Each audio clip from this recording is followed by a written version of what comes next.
Hello, hello. Welcome home, everybody, and welcome back to Mr. Nathaniel Thompson from Mondo Digital. Thank you for being here, sir. Thank you, thank you. Great to be back here again. It's been too long. Far too long, and even better is since the last time we got to meet in person. We did out here in sunny LA. Well, too sunny LA at the I moment. was about to say too sunny. That day was rough. And that was already a long day before the tour that we took running through the Hollywood one. Well, How's everything been for you lately? very good, very busy, cranking out commentaries left and right and reviews and all that kind of fun stuff and trying to keep track of every, like, what, 30 release announcements that come out every single day now. So, yeah. Yeah, that's a great point. We'll talk about commentaries in just a minute, I'm sure. But last time you were on here, we didn't spend enough time talking about Mondo Digital, and I think there's a lot of people that still don't understand how useful of a site it is. So when you go through and get a title to review, how much work are you putting into all of these reviews? Just a guesstimation on the average amount of time for one review. Well, it depends on how you define review, because I mean, something like the clone, the Enter the Clones of Bruce Lee. I mean, that takes a week. So, Right. yeah, it depends on the movie, but yeah, I mean, we're talking several hours because you got to watch it, go through the extras, and I kind of like try to give you a sense of the history behind it, and if there's past releases, I do a lot of comparison grabs and sort of like I don't really do like star ratings or like grade ratings on it because I kind of try to Right. treat the movie by itself and sort of like say describe it in a way that if it would appeal to you, then you'll realize it. So, I think people can read my reviews and decide if that movie's for them or if this is a good release. I think it should be pretty obvious, hopefully. I know some people are just like, well, is it thumbs up or thumbs down? I'm like, it doesn't work like that. So With Mondo Digital, you've been doing this how long now? We're going on what, since 1998, 26 years? yeah, Yeah. Good God. yeah. So Ah, in 4 years, it's going to be 30. Like I started when I was a little pup. I mean, it's crazy. right. That's amazing. We're going to be talking about surprising releases tonight, and I'm excited because this is first off such a subjective topic. There's so many reasons you Very. can have something be surprising, and I really wanted to highlight what Mondo Digital does because you are, the historical aspect is something that not enough people embrace and run to. Um, gosh, what is the best way to ask this? Like, is there a title that's had so many home video releases that the history portion alone is overwhelming for you to cover, other than like Evil Dead or Texas Chainsaw Massacre? Yeah, actually, if you look at my reviews for like Phenomena or Opera, I mean, they're like books now. I mean, it's like Yeah, it goes all the way back to like pre-laser, the VHS and Laserdisc, but there've been so many and they're all different. I mean, it every time they put a new one out, I'm like, oh my God, like it keeps getting longer and longer. I haven't even done the Severn Opera yet because I'm waiting for the replacement, but I mean, that review is right. probably going to be like the record holder. I mean, it'll probably take you like 3 hours just to read the review. As far as surprising goes, what is exciting you about releases in 2024?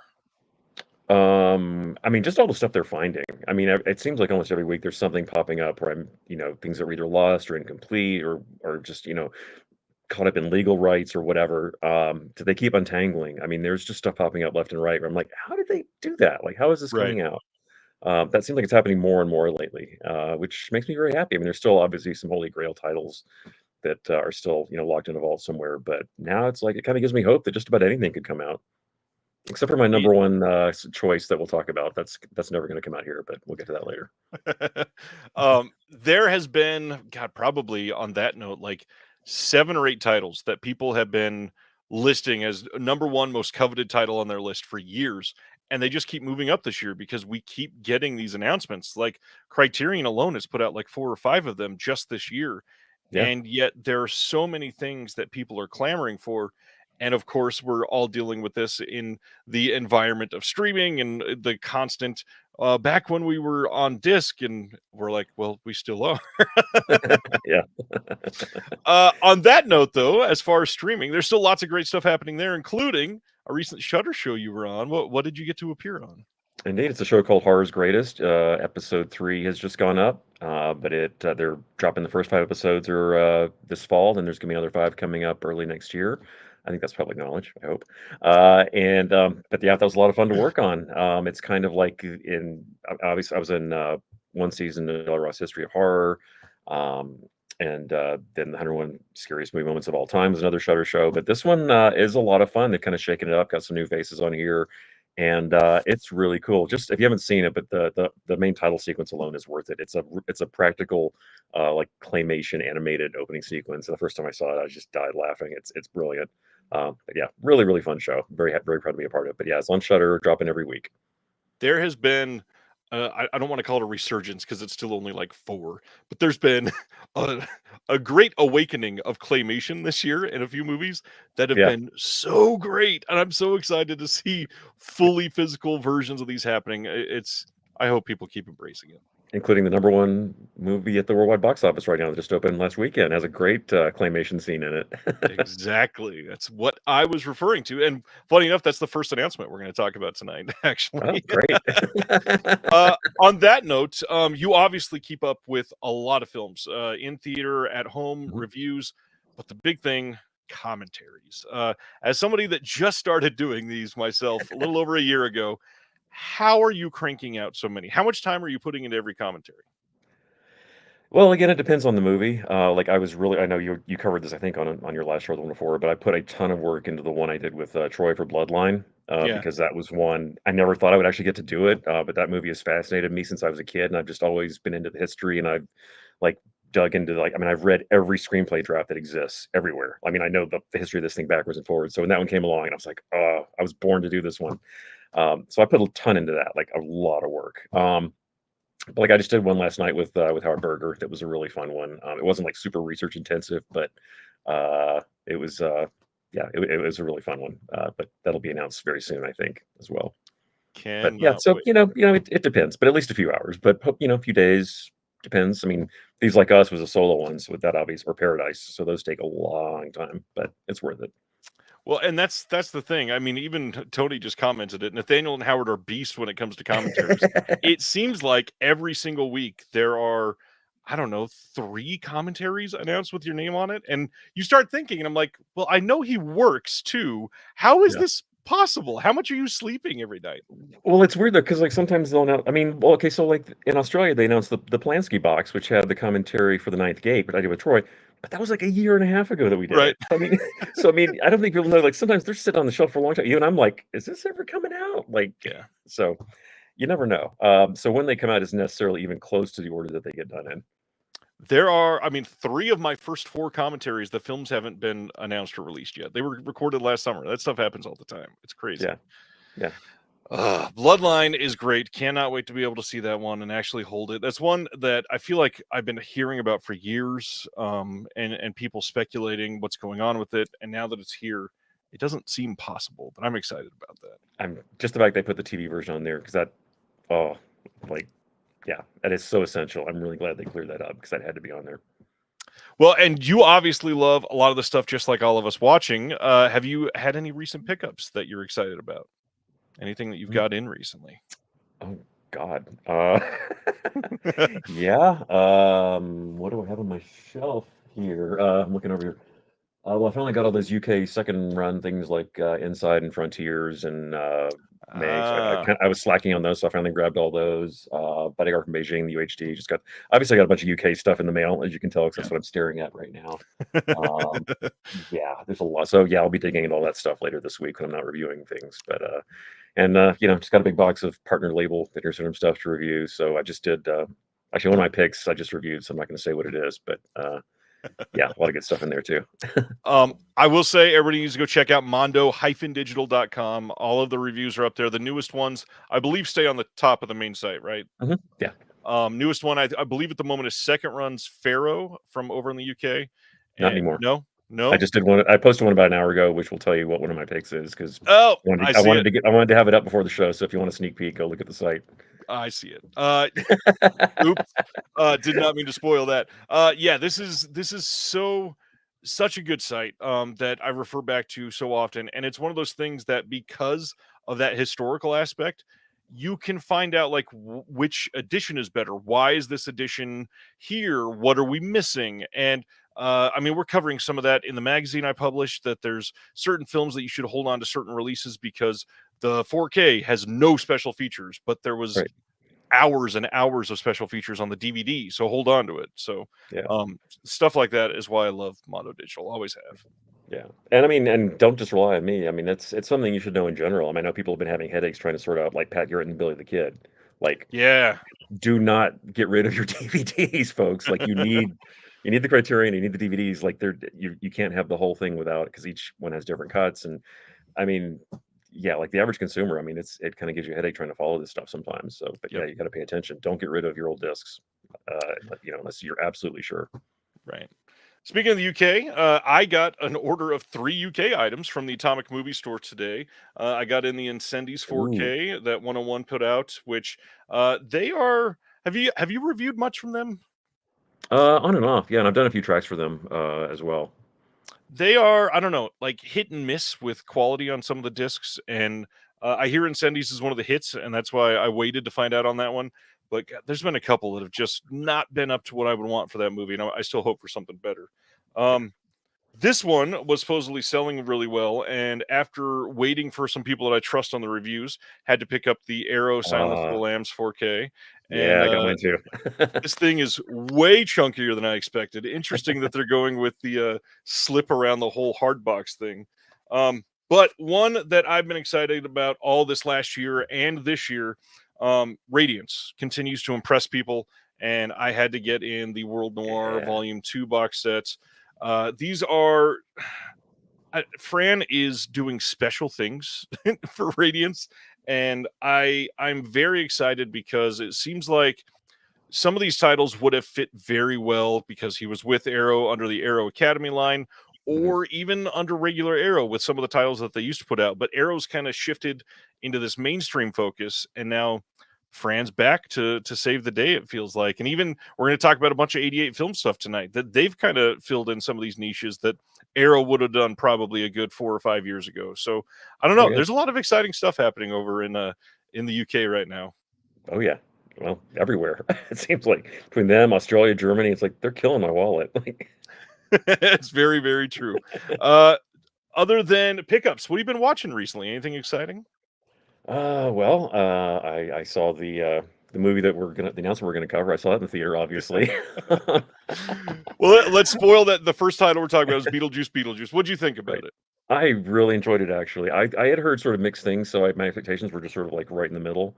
Yeah, Um, I understand people's misgivings because if you're expecting like a coherent like 3 act movie, you're not really going to get that. But it's sort of Tim Burton. But just having a real full throttle Tim Burton movie just kind of made me just grin. I mean, I was just so happy because I mean, everything like post Sweeney Todd, I've been kind of like. Eh, eh. So, but this really felt like him sort of back in the saddle. But I just had a really great time with it. I mean, just the Willem Dafoe stuff alone just had me just howling. I mean, there's some nice. gags with him that are great. That half the audience, I don't think a lot of people didn't even seem to catch some of the jokes, which is too bad. But yeah, I was just giggling like crazy through a lot of it, and the music is great. Yeah, I just had a really fun time with it. I caught up with one brand new one this last week. I've got to see Jeremy Saulnier's Rebel Ridge that premiered over on Yeah, Netflix. How'd you feel about that one? I enjoyed it. I thought it was an interesting. Well, I mean, it's not really spoiler to say that to do it like a sort of an action-packed thriller with that's non-lethal, I guess. Yeah, Again, people compare it to First Blood because that's the same thing. Because Rambo doesn't technically kill anybody in the course of that movie, and this kind of does the same thing. right. Um, but yeah, I thought it was good. It's kind of an interesting hybrid of like kind of a legal procedural with like bookended with action scenes. Yeah, But yeah, I really liked it. I thought the actors, all the leads were really great. I was just talking about this with Bruce Holchek. The only thing I can't figure out is why it's called Rebel Ridge, because they only actually go to that location for about for half a like minute, and 20 seconds. it has nothing to do with the plot. So I was kind of like, I guess you're trying to make it like Chinatown as a metaphor, but I'm not sure what that metaphor is. So Yeah, I've always loved Jeremy Saulnier stuff. I feel like his style fits with my taste a lot for some reason. I thought the action in the first half was great. The conspiracy thriller side that hits right about the halfway point, it really slows it down for a minute, but at least it's interesting. I won't yeah, like complain necessarily that we went from high voltage action to storming into a courthouse at night in the middle yeah, of nowhere. But yeah, it worked well, and again, the acting was incredible. I really happy with mostly no name faces that you've seen before. There's a couple that you'll probably recognize, but that was it. It was a lot of people that are just small time character actors really killing it. yeah. And it actually kind of goes against the cliches in some ways I liked. I mean, like it assumes you've seen these movies because there's a, again, I'm not spoiling it, but there's kind of the character they call Serpico, who's like an informer, and Yeah. they kind of assume that you're going to expect something, and you think you predict it, and they're like, oh, actually, and they kind of like reverse it on you. And I was like, okay, thank you, I appreciate that. Yeah, that was special. And then I got a good chance to watch a lot of stuff with my kids this week. We don't tend to be able to see a ton of movies during the week, but we went to a friend's house this last weekend who watches the show. What's going on, Ben? And we projected on the side of his like shed outside Muppets Take Manhattan for a Oh, 10-year-old, a 9-year-old, and a 7-year-old, or and an 8-year-old, and it crushed. They all loved it. It was such a damn good time. It was the perfect temperature outside. oh, Absolutely loved it. And I was so happy because we got in the car and my oldest went, "We need to watch more Muppets." And I was like, "Victory." you got to do uh, Muppet Caper. You have to. it's on the list for soon. And then we checked out School of Rock. My kids had Mhm. never seen that, and that's like a perfect movie for me. Literally beat for beat, just wonderful.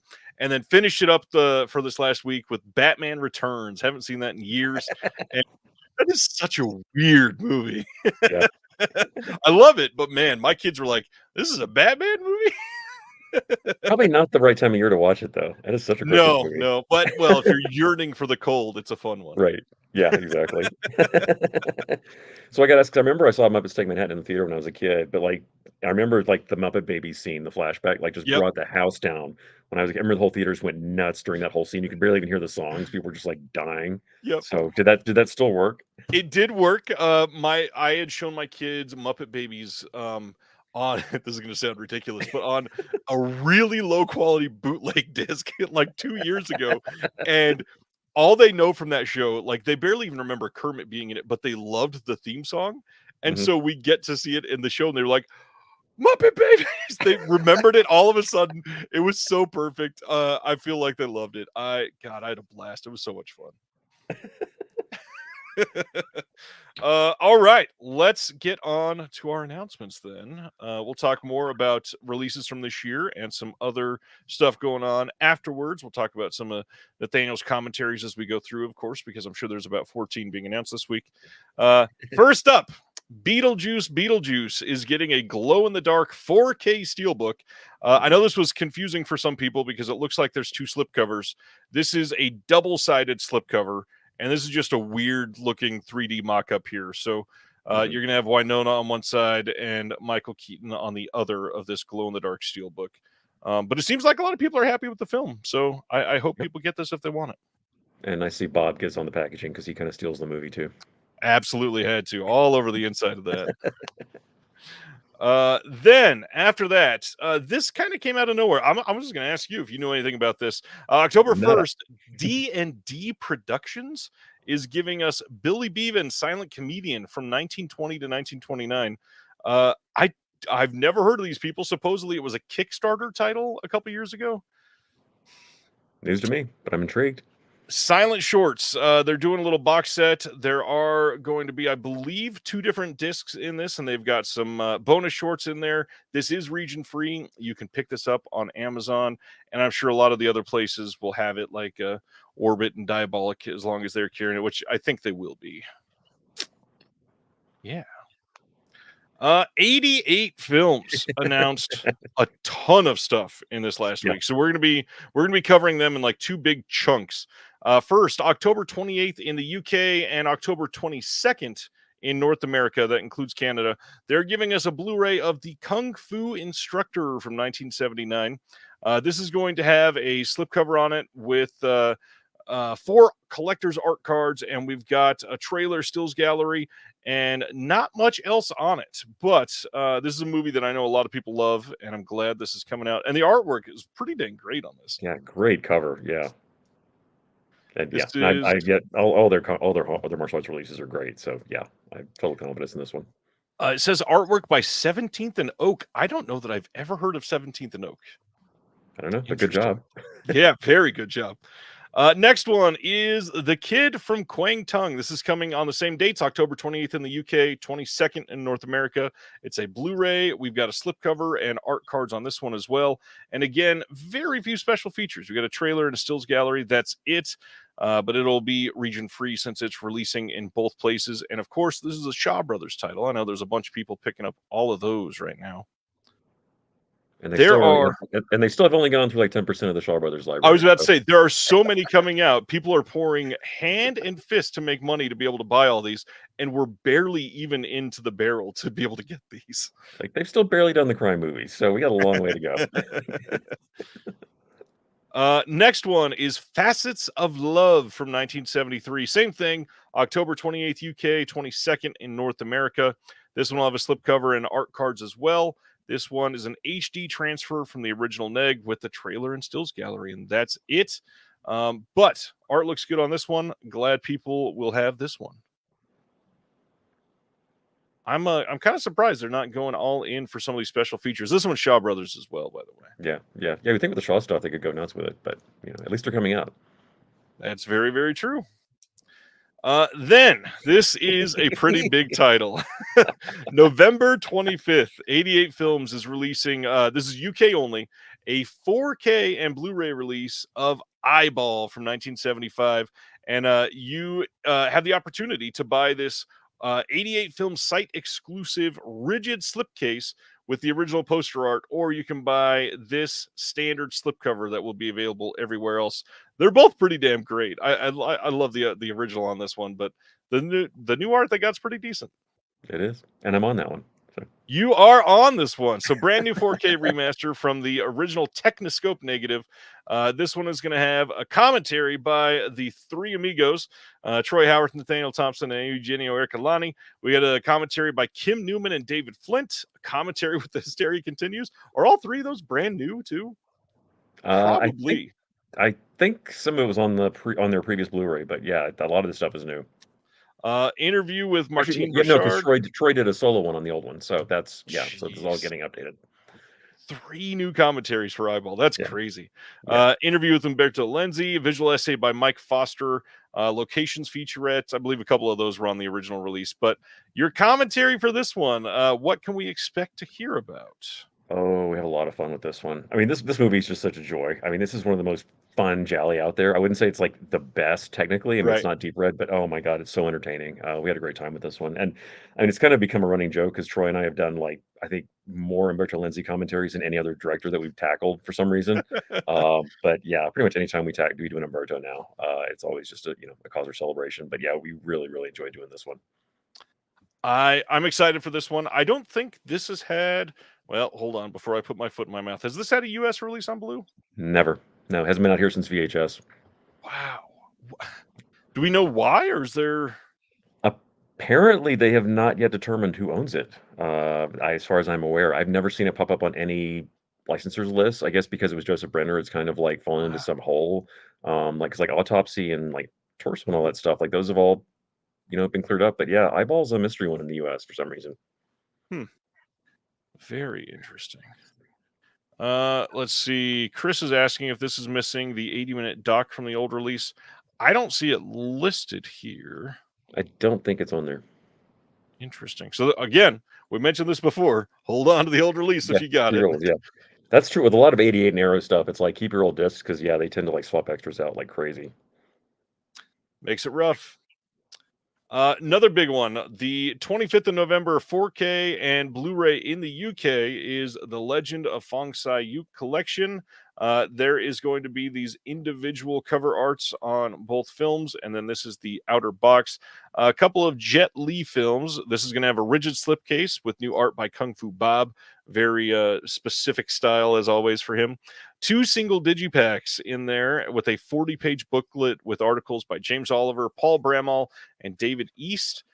This is going to have a commentary by Chris Paggiali and Frankie Balboa, interview with Corey Yun Kwai, and an interview with the writer Jeff Lau. This looks like a pretty solid release. The second film is going to have a commentary as well. Region free because it's 4K. I'm very, very excited about this. Jet Li's having a hell of a release year. No kidding, especially in the UK. They're going like UHD crazy with him. So Just great. Bring it on. These are both very good movies, says Brian. And then Eyeball is a rare lensy attempt at self-conscious satire. Hilarious. It is definitely a satire. Most absolutely. Yeah, this is great. Looks like a really solid release. Yeah, excited for this one. What is next? Via Vision in Australia is running a replacement program for the Substitute Collection. And the sad thing is there's been a couple replacement programs that we have missed covering over the last few months. So I want to make sure that we got it. We got 2 in this last week alone to cover. But this one was really bad. They got sent an HD master that was full on missing scenes. It was, I believe, the TV cut. And that hurts this film. And this is a box set that people were really excited for because, again, I don't think there's any HD releases of this anywhere else that are legal releases, at least. Yeah, So, only streaming. Yeah, that's it. Very exciting release. If you are needing a replacement, they will be sending it out. You can email them and just provide proof of purchase and your postal address. They think it'll be shipping in October. This one, such an interesting choice for a slip on this. November 12th, Arbalos is releasing 2 Duo from 1997. This is the poster art that people will probably recognize. This is going to have the limited edition slipcase that will be die cut on the front there with that number 2. If you buy it from their website with that slip, it'll come with this number 2 air freshener as well. Hilarious. Arbalos always does great work. Excited to see this. This is going to have a new video interview with the director. We've got Sua's feature-length student film from 1984, a silent short film from 1986, another short film commissioned by the Jeonju International Film Festival from 2002, short introductory film about the children meet cinema from 2019. They just kind of put everything they could on here. And then we've got a new essay called Two to Tango by Jonathan Rosenbaum in a 16-page booklet. This is pretty damn cool. Okay. So is this only the second disc release that comes with an air freshener that I can think of? Ooh, there's gotta be. I think Air 4444 did one. I can't remember. Because I know the Burt Reynolds Australian box had one. Yeah. This But I can't might think of be the other like number 4 or 5. Could be. It should happen more often. Ronnie says, do you really want your car to smell like number 2? That's a great question.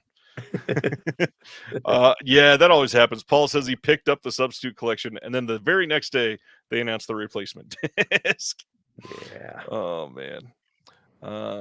Wonder if they will be doing some sort of blacklight art for the minimalist slipcover. It's possible. They did that for Chameleon Street, which is, again, really solid disc from Arbalos. Arbalos, I'm sure you've watched quite a few of their discs over the years. Mm-hmm. Are you pretty happy with their stuff? Any favorite releases from them? Oh yeah. Their track record's really good, really solid.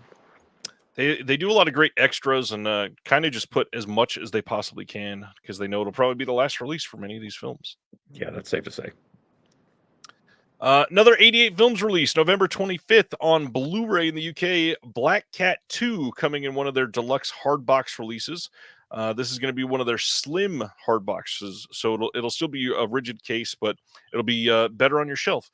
This is going to have an audio commentary by Frank Jang and Robin Shu. Interview with Jade Lung on this. Interview with Robin Shu as well. We've got some credits and a trailer in Cantonese and in English, and a stills gallery. I know a lot of people were waiting on this because they did such a solid Black Cat release. And I just found out this week that I didn't even know this was the case, but there's a Black Cat 3 and Black Cat 4. Did you know about that? I know they exist. I've not seen them. But, yeah, I don't think they've ever had HD releases, so I'm curious if there's any indication those might be coming someday. Yeah, from what I understand, they're not of the same caliber as the first two, but no, I think they're in name only. Gotta love it. Moving right along, Muppets joke. October 29th, Kino is releasing Deadly Circuit from 1983. This is going to have a new audio commentary with Daniel Kramer. He just mentioned that he did this one and very excited about this. The stars Isabella Johnny. I have never seen this movie, and it seems like you're excited about this. Can you tell us I about am. who's This is a directing? cool movie. I'm really glad this is happening. This was out on Blu-ray in France for like a minute, and then it was out of print before I could even get it. And I was so mad that I missed it. But I'm glad I waited. Yeah, this is a really great one. This was actually remade very controversially in the U.S. as Eye of the Beholder with Ashley Judd and Ewan McGregor. This is a much more coherent film I'm not than the way that surprised. one turned out. No, this is a very, very cool one. I love this movie. Funny thing is, I knew it was coming because I actually bumped into Daniel. We crossed paths over at the Academy Library over in Beverly Hills, and he was coming to pull research on this, and I was pulling it on the one that I just did with Howard last night. So a while back. Yeah, just funny timing. So yeah, as soon as he said he was working on this, I was very, very happy. This is a really, really great one. Speaking of Daniel, you're interviewed in his new doc, right? I am, yes. Yeah, the Sylvia Narzano doc is going to be coming out on a release from Imprint. Or no, Yeah, Indicator. Sorry, Indicator. Sorry. Or Imprint. No, Imprint. Yeah. it's Imprint. Yeah, it's Imprint. Yeah, I was sorry. going to say, I saw the title card at the beginning of the doc. It's definitely Yeah, Imprint. yeah, sorry. Yeah, yeah. I was right the Um, first time, and then I second guessed myself. I was trying to remember the logo. I'm very excited for people to see it. The documentary is so well put together, and God, he is passionate as hell about it. Yeah, Speaking of, we're going to be talking to Daniel soon about the documentary. We'll be discussing that with everybody. excellent. Next, Kino Lorber putting out "Play It Again, Sam" from 1972. Now, I have never been a Woody Allen person. This is coming with a 4K scan of the OCN. How do you feel either about Woody Allen as a whole or about this film? Well, this isn't really a Woody Allen movie, so that's got that going Right, for it. right. He's only in it. It's kind of like The Front. It's one that he stars in, but it's a Herbert Ross movie. I actually love this one. This is kind of a movie for Casablanca fans, obviously, as you can tell from the title. But I saw this one when I was a kid. I've always had a soft spot for it. This is one of the silly ones. But this one's a lot of fun. If you don't like Woody Allen, you're probably not going to enjoy this because it's him riffing on Bogey. But yeah, I really like it, and again, it's very funny. They used to show this on TV all the time back in the '80s, and yeah, it was just kind of like one of those like warm blanket movies you just kind of throw on. Yeah, I really like this one. Gotta love those warm blanket movies. Next one is The Killer Whale, Orca the Killer Whale, coming on 4K from Kino soon. This was just recently released by Studio Canal in the UK on 4K, so you can bet it's likely the exact same 4K transfer. I Part, guarantee it. they, I don't know if they're going to port over all the extras from the Studio Canal. They've been kind of picky and choosy about those lately. But they'll likely record another new commentary for it. That's just what they've been doing for every release. Yeah, coming soon. And since Studio Canal's done with it, they probably put this out soon, or they wait until like next May to capitalize on the summer rush. Yeah, we'll see. Although if they don't have the Lee Gambit track on there, that would be a real shame. But 'cause he's obviously the guy that you would go to for this one, and that's Yep, obviously not going to happen again. So yeah, unfortunately. November 5th, Paramount is releasing White Christmas on 4K. This is the 1954 Bing Crosby film, and one that I'm kind of surprised they didn't go a little more all out on. How do you feel about 54's White Christmas? I like the movie. It is not much of a Christmas movie though. Like I know people keep Right. recommending they always screen it in LA here on Christmas time, and I'm like, you really should only get them like 5 minutes of Christmas in the movie, right? I mean, it's really not a whole lot here. But it's a beautiful film. It was shot in VistaVision. The 4K restoration's been up on like I have Kaleidoscape here, so you can watch you can see the master up that they've had for a little while. It looks great. It looks spectacular. Anything VistaVision scanned in 4K looks just ridiculously good. And that's the case as well. So this will look amazing. Again, they could have gone heavier on the extras, but hey, I'm glad they're finally putting it out. Dustin. Yeah, Heatwave Dustin. with a snow cameo. Exactly. Yeah. Oh, that's a great title. Yeah. Oh man.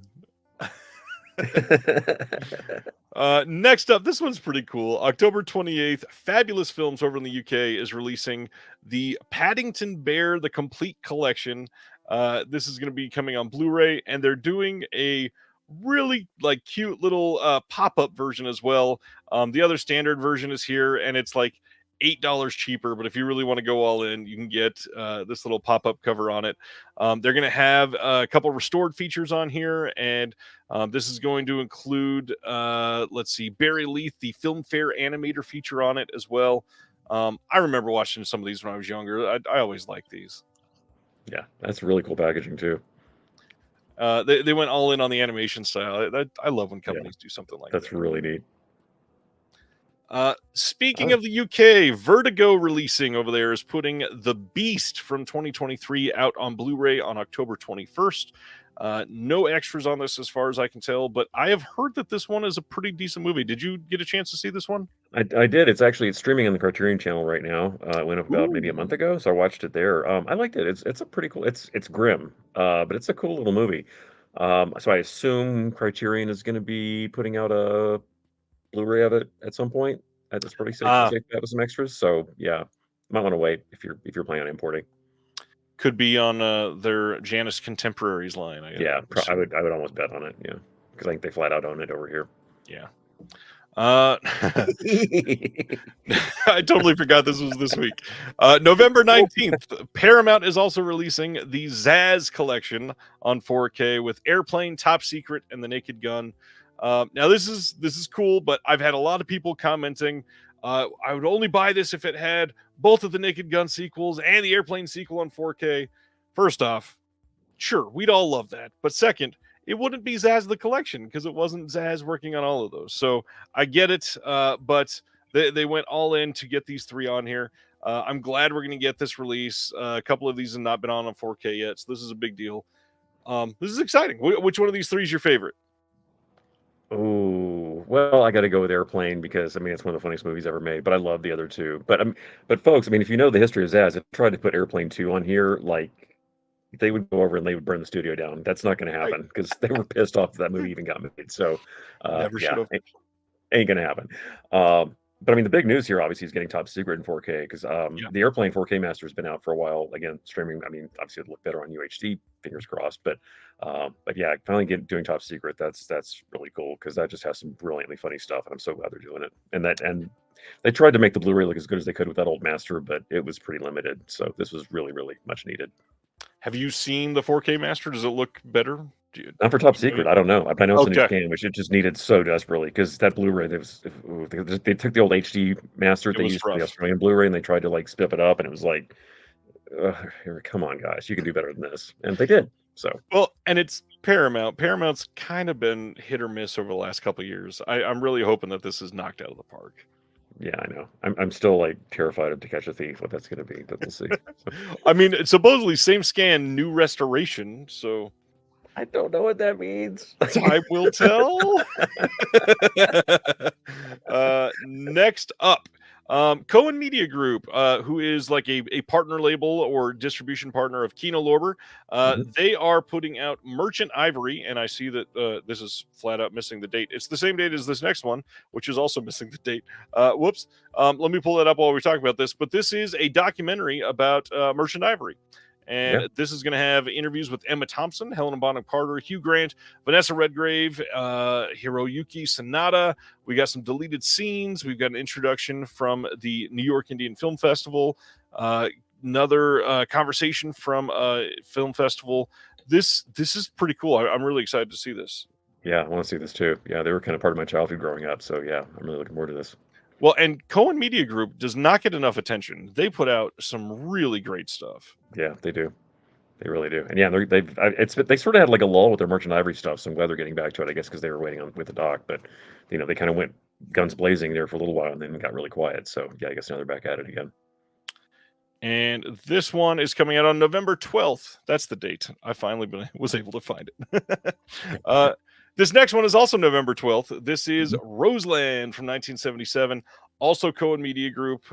This is going to come with conversations from the Quad. James Ivory and Larry Kardish discuss the making of this. Christopher Walken, Teresa Wright, Geraldine Chaplin, Lou Jacoby. I have never seen this, but this sounds fantastic. Yeah, I have only seen this on like really crappy VHS, so I'm really curious to see how this is going to play. Very, very interested to see it. Christopher Walken looking mighty young on the cover of this. Yeah, very. That's like, yeah, really, really young. Oh yeah. This was what, 77? Jeez. Yeah, this is like pre-Deer Hunter. Oh, that's true. Next up, Kino Lorber, November 12th, Triumph of the Spirit with Willem Dafoe and Edward James Olmos from 1989. Hell of a slipcover on this. They went with a nice evocative scene on this. This Yeah. is a powerfully moving boxing drama that takes place during World War II at the Auschwitz internment camp. Willem Dafoe stars as Salomo Aruch, interned at the death camp with his family and friends, which include Edward James Olmos and Robert Loggia. He's forced to fight his fellow inmates to amuse the guards. The loser is sent to the gas chamber. Salomo's prowess in the ring is both his salvation and his nightmare, as his hollow victories condemn others to death. Still, he fights on, hoping he might somehow save his father, his friends, perhaps even his soul. Audio commentary on this one with Manuela Lazic, and this, to me, seems like a must. Yeah, this is a cool movie. Again, I haven't seen this since VHS, like back in the day. But yeah, this is a cool one. Actually, I always hated the title though. It's so generic. Like, but it's a much cooler movie than you would think from the title. That's just awful. Well, and with the synopsis, you would think it would be a little more emotional of a title, I guess. Yeah. Interesting. Next up, Arabesque, which came out on Blu-ray from Kino about three and a half years ago, getting a 4K from Kino. This is a brand new UHD SDR master from Universal, 4K scan of the OCN. Everything else on here, I believe, is the original, including a commentary with Nathaniel Thompson and Howard S. Berger and Steve Mitchell. Yes, indeed. That was a fun one to do. And yeah, my God, the Blu-ray alone was psychedelic enough. I can't imagine how this is going to look in 4K. It might be a blessing this doesn't have HDR actually, because it might like blow your projector up. But yeah, this movie is very visually overwhelming. If you haven't seen it before, like Stanley Donen just goes nuts with like the crazy lenses and colored lighting and everything. It's yeah, this one's a treat.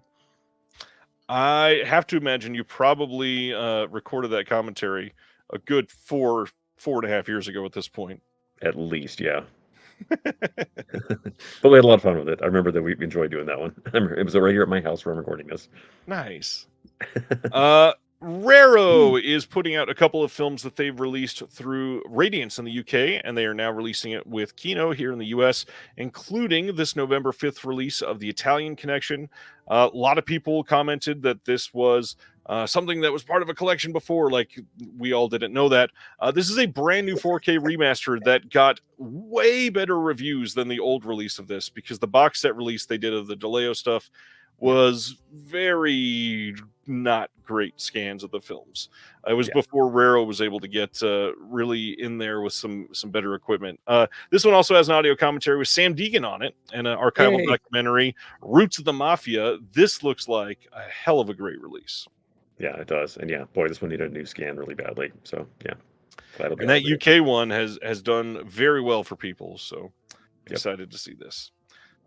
Speaking of replacement programs a little while ago, Film Movement has announced that Greenfish from their Poetry of Li Changdong box set that they just did, there was a master problem. So if you watched your disc, your disc probably looked fine, but it was just an older master. They were supposed to have released a newer HD master, and they didn't like what was on the disc, so they're going to be sending you a brand new one. If you ordered this through Vinegar Syndrome, it will just come with your next package. Next up is the other one from Raro, The Boss, coming out on Blue on November 12th. This is another new 4K restoration from the OCN, another audio commentary by Sam Deegan, and another archival documentary, Mafia Stories. This one also with Henry Silva. And again, the Kino Lorber sales or on release day, whatever, feels like this absolutely deserves a pickup. 100%. Italian Chevy Chase. Definitely looks like him on the cover. Which one? Yes, at different stages in life. Yeah, that's like Community Chevy Chase on the right.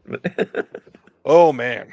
This is the announcement that rocked the world earlier this week. November 4th, Studio Canal is releasing The Third Man on 4K as part of their Vintage Classics line. A 4K collector's edition of this that looks, first off, beautiful, but second off, massive. Like, this is something that will take up half of a shelf by itself. Let's go through some of this. First off, pop-up rigid box packaging, and when you open it, the Third Man theme plays. That's insane. 64-page booklet with brand new essays. Fully annotated shooting script is in this. 4 art cards, a poster of the brand new artwork. There is an excerpt from a BEHP audio interview, filmmaker's influence on The Third Man, restoring The Third Man, audio commentary, Joseph Cotton's alternate opening. bunch of old archival extras, and yeah, lots of stuff coming. I'm assuming this is going to look absolutely stunning in 4K, but holy God, the size of this project. I'm surprised it doesn't actually open up and have like a zither inside that you can actually play, like the opening credits. You know, that would be great. Maybe the next time when they can do the 8K. As somebody that loves these releases, how do you feel about these giant freaking box sets for one film? I appreciate the effort. If it's too big, it kind of has to go into storage somewhere. But yeah, I mean, this is fine actually. I mean, I only get peeved when it's something like the Criterion Godzilla thing, where it's just a shape Right. that absolutely will not fit anywhere. Like there's no shelf on Yeah. the planet that will accommodate this thing. So at least they're considerate making it kind of sort of slightly over disc size. So at least you can do it's huge, but it's not too unwieldy, I think. At least But it like, fits on the shelf. yeah, it's weird when you think how far we've come with this movie, though. Like, do you remember way back when Criterion did the very first Blu-ray of The Third Man, like how rough that thing looked? Yep. I mean, because that was like in their very first batch when like they hadn't really gotten the compression thing down, but like that and like Last Metro and all those, I mean, those look really bad. But they were like so super compressed. And Third Man, like it was a grainy scan anyway, but the thing was just like super chunky. So yeah, but yeah, it just keeps getting better and better and better. So I can't wait to see it in 4K. It's gonna be great. Reggie is saying, I'm afraid to hear the price. If you order it from Amazon UK and you're in the US, it's about $65 shipped. If you order it over in the UK, it's, oh gosh, I think it was like 47 pounds, something like that.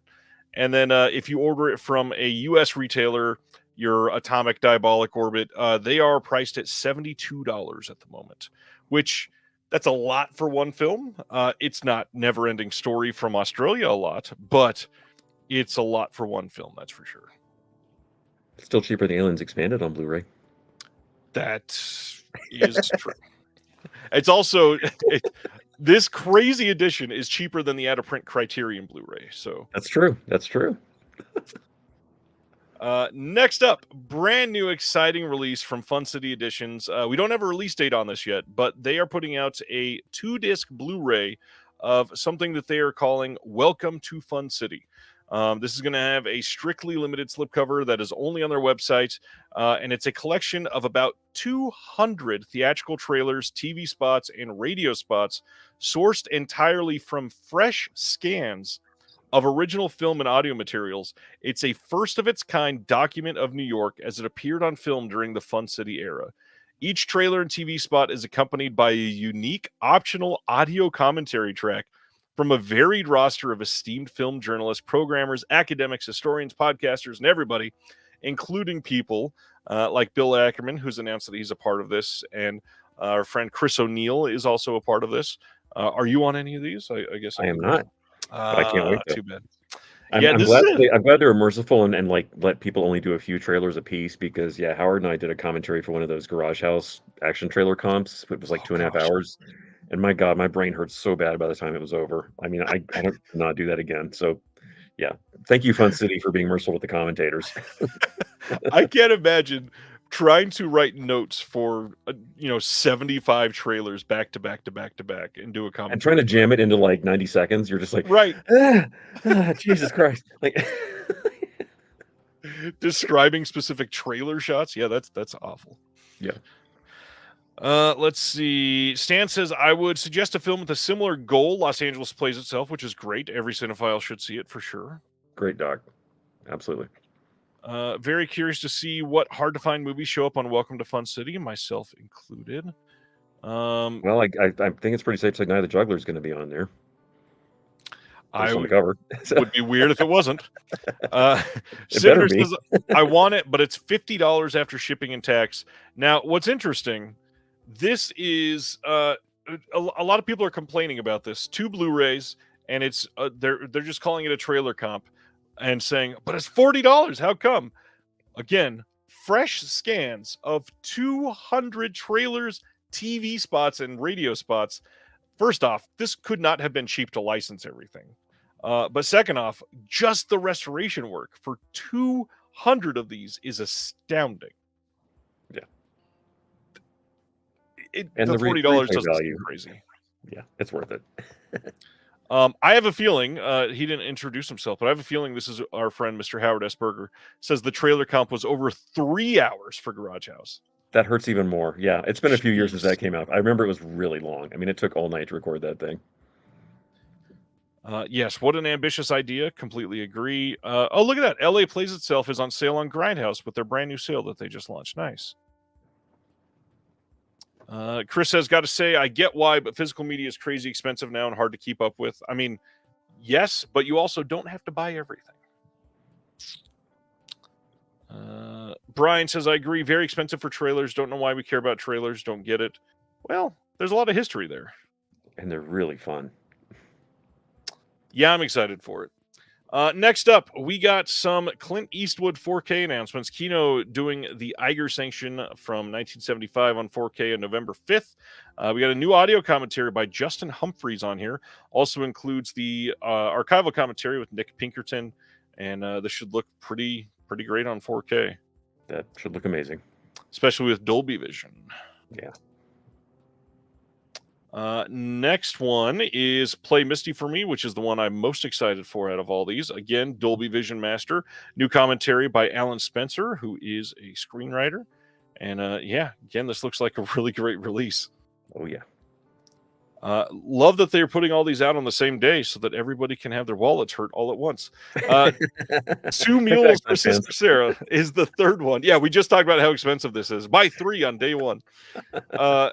Again, November 5th, 4K, brand new Dolby Vision Master. This one also has new audio commentary by Justin Humphreys, and it includes a bunch of archival extras, and it's got the Blu-ray in there as well. This is a pretty astounding stack of releases for Eastwood fans. The fact that we're getting 2 Mules for Sister Sarah and Paint the Wagon on UHD in the same year just cracks me up, because they might be the 2 weirdest Clint Eastwood movies. So, yeah, it seems kind of appropriate, I guess.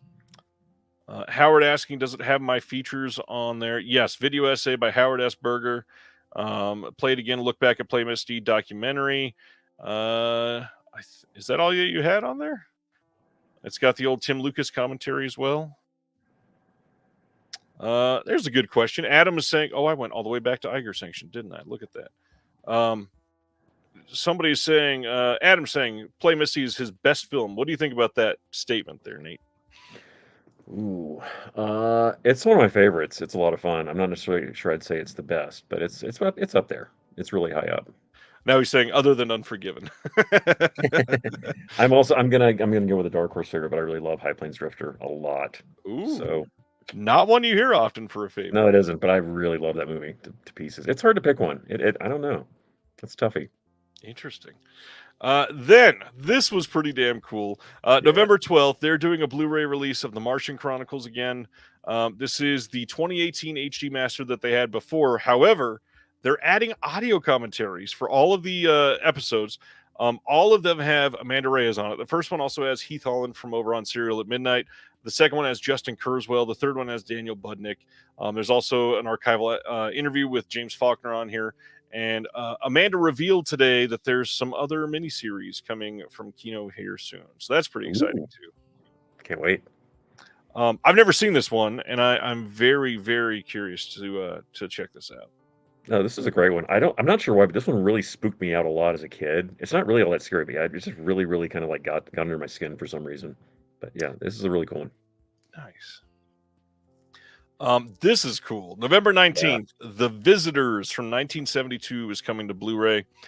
This one has been semi-difficult to see.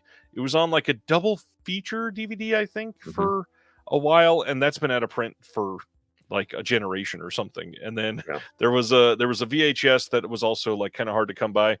This one's going to have an audio commentary by Kat Ellinger and Martin Contario, who she just married. Very curious to see how that turns out. She seemed very excited to be a part of this. Great release. I like the slipcover on this. The art looks really good. Yeah, excited to see this one. I'm excited to see it looking good, because every home video version of this port just looked like crap. It was off like dingy old prints and just looked really bad. So yeah, I'm fingers crossed this is going to look good. Oh, Perfect World. Yeah, good choice.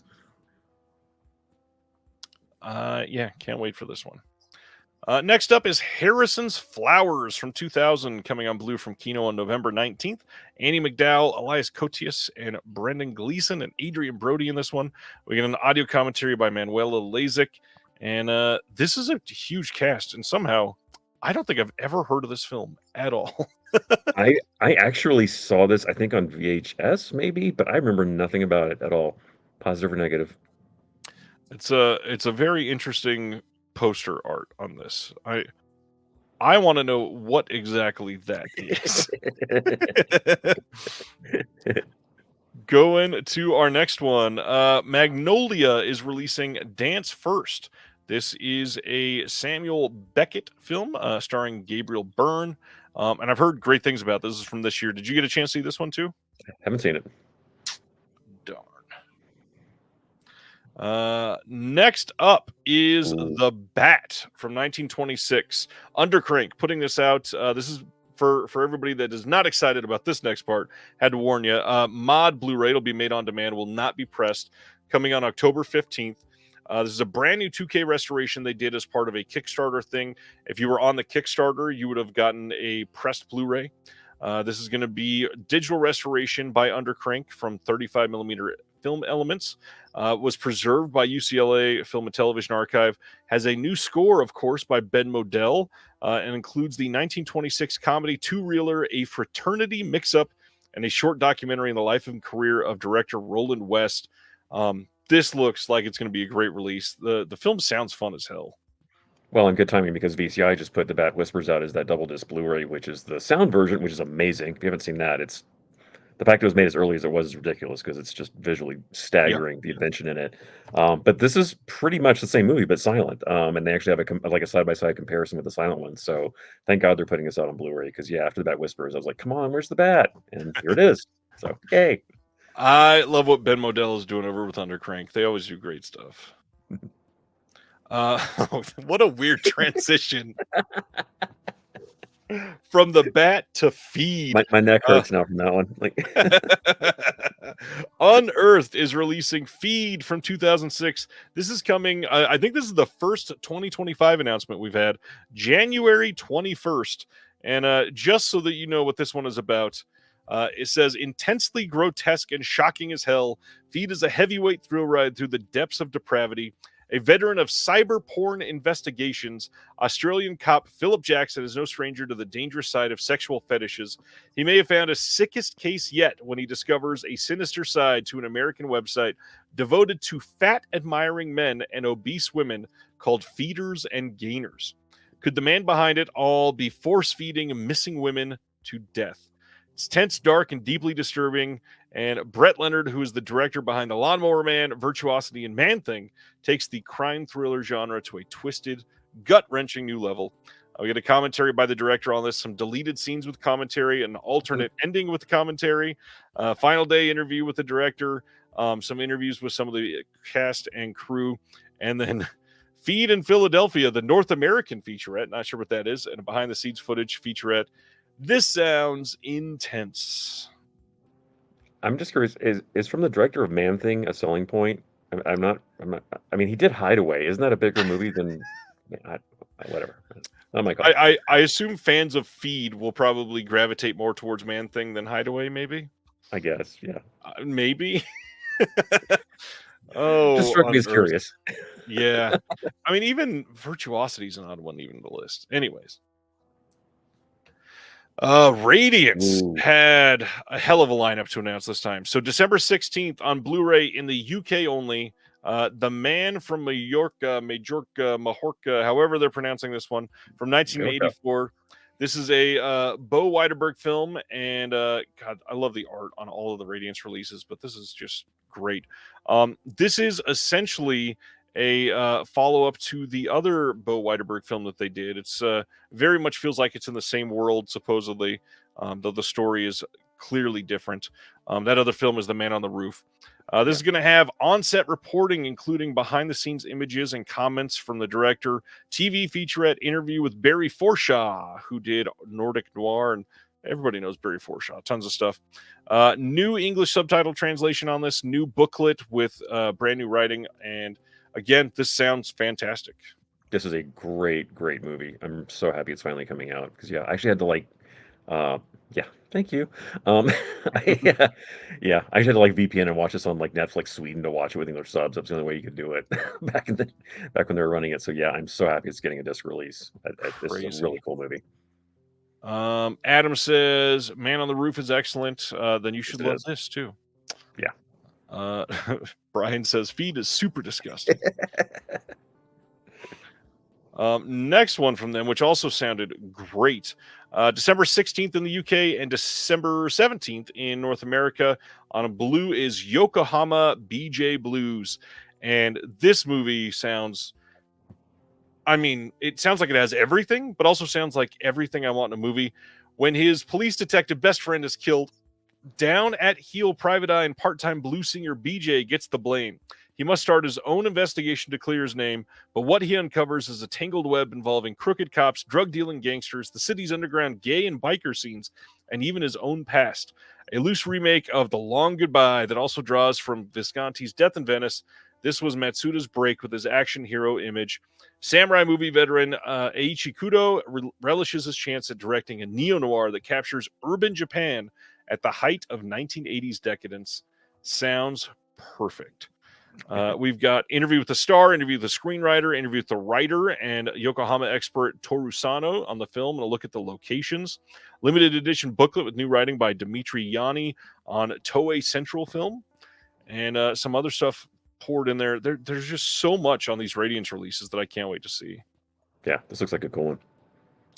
I am excited about this. This whole month just looks great from them. Because Oh. the last thing announced from them for this month, December 16th in the UK only, is Nothing is Sacred, 3 Heresies by Boonwell. Yeah. First off, holy striking imagery on the front of this Batman. Yeah. Wow. Yeah, this is going to be a hell of a set. The fact these are like new restorations is blowing my mind. Because at first I was like, oh, are they going to? It's just like the Criterions. I'm like, oh, no, it's not. Right. Yeah, this is pretty amazing. We've got new 4K restorations on 2 of the films, including Simon of the Desert and Viridiana.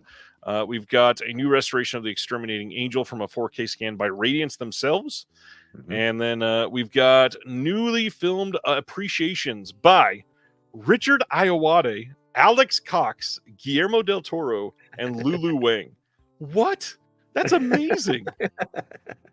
The Life and Times of Boonwell, which is a BBC Arena doc that played back in the 80s and 90s on BBC. This is going to be on Blu-ray for the first time ever.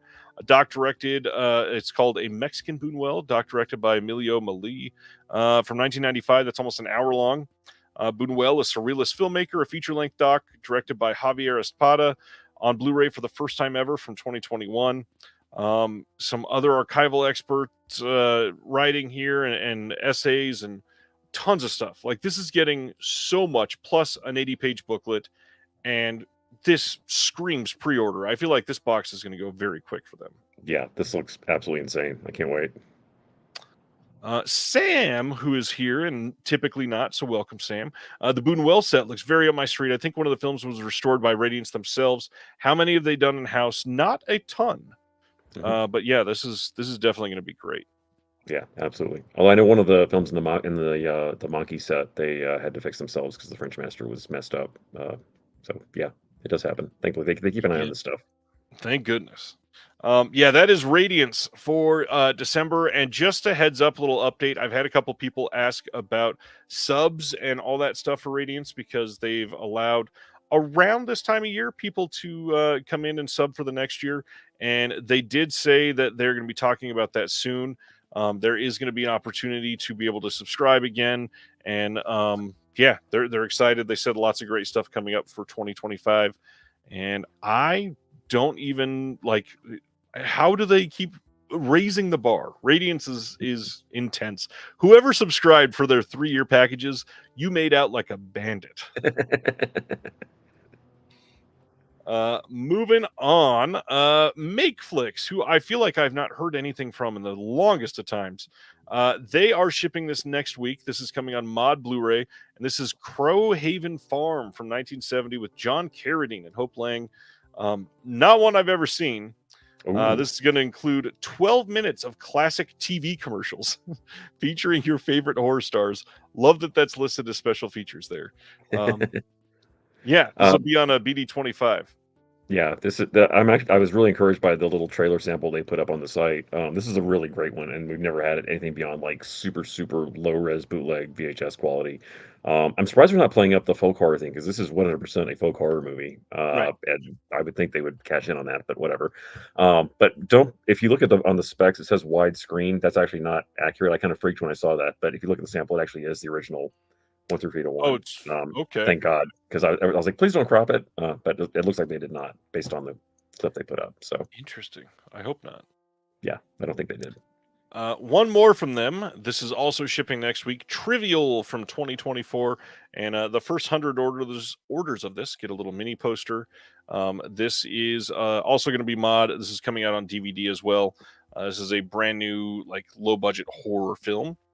And then Kino announced Daytime Revolution coming on November 26th. This is crazy. I've seen the clip for this, but I never knew it was a part of like this bigger story. This is for one extraordinary week beginning on February 14th, 1972. The revolution was televised.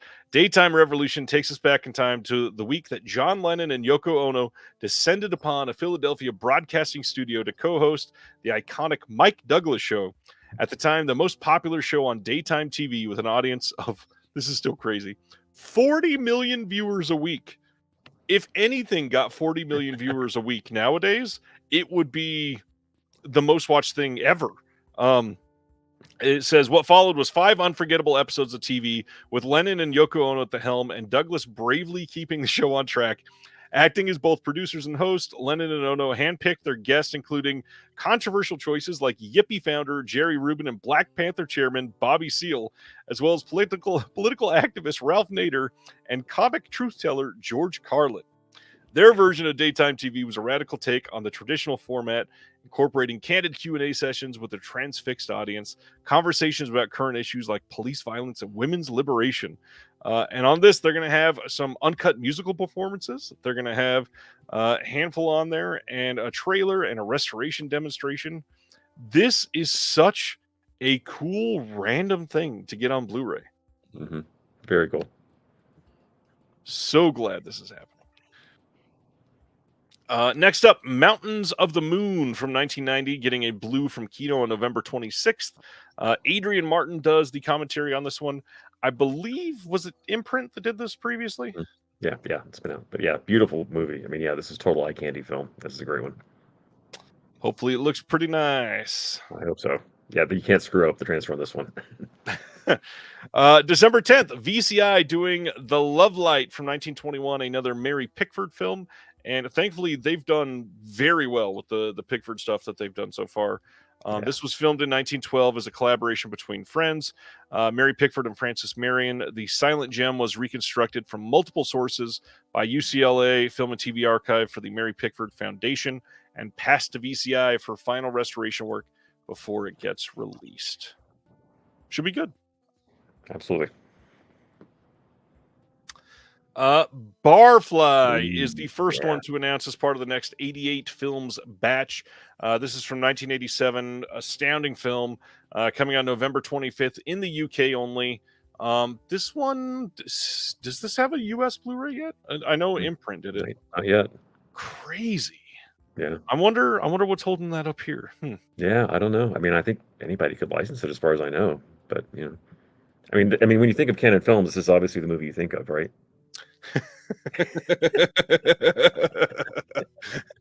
Yeah, probably true. Well, I just saw this might be a reason people aren't licensing it. I mean, they're licensing from MGM, but people who do special features don't really love MGM. Yeah, we all know why. So this is gonna be fun because 88 Films got rather horny this week. November 25th in the UK, we're getting a Blu-ray as part of their brand new Roman porno line of Apartment Wife, Affair in the Afternoon from 1971. A lot of these are going to be involved in the whole Nikatsu scene, and they were scandalizing the nation when it launched. And yeah, some of these I'm very, very surprised that we're getting a release. And I'm very excited about these because Impulse did a ton of these on DVD back in the day, but like almost none of them got yeah, no kidding. But like almost none of them hit Blu-ray. There's only a tiny handful they did, and they kind of again just vanished. So yeah, I'm so glad they're sort of picking up where those left off, and yeah, I'm really glad there's more on the way because yeah, these movies are just crazy entertaining. That's the first one. Then we get Yep. Woods Are Wet. This is from 1973, also a part of the Roman porno line. And again, these all are going to have special features. I believe Jasper Sharp is on all Mhm. of this first round. Yep. Not sure what else is going to be on there, but 88 Films is kind of weird, like Shout Factory, where they announce the title and then months later, first off they'll announce a delay, and then second off they'll announce all the special features. So that's Woods Are Wet. Next up, Knife Under the Throat from 1986, getting a release from 88 Films. I thought this was hilarious. This is the cover that Instagram decided to blur and warn Yeah. about for me. And it was like the least scandalous one. It was just that it was blood.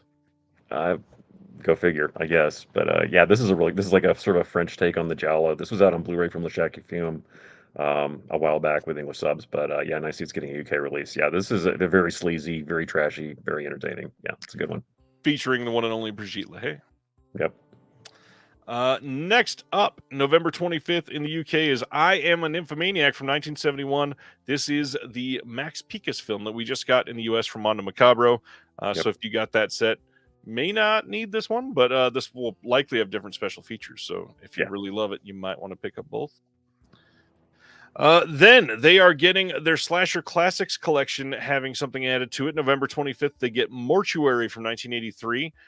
This could be exciting because there was an MVD Rewind release of this recently, and it was fairly lackluster. Not much on there. I hope there's something on this to make this one special. I feel like this one gets forgotten a lot of the time. This is a pretty good movie.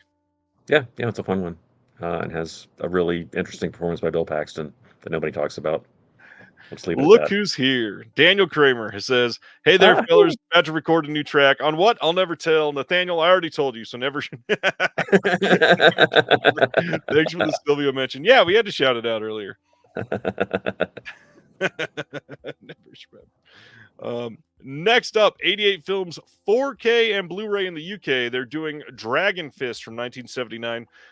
They're going to have a website exclusive version of this. And I got to admit, the website exclusive hard box release, I like it a lot worse than this cover art. I feel like Kung Fu Bob has deserved his reputation. This one looks quite a bit better to me. No idea on the bonus features, but this looks pretty great. And this one needed a new scan because in that initial batch of Jackie Chan's, this was, oh my God, this one looked terrible. That was the only one, but it was horrible. It was so DNR'd to death. It was unwatchable. So yeah, thank God. Then the title I've gotten the most complaints about today, Masters of the Universe from 1987, coming on December 16th on Blue in the UK.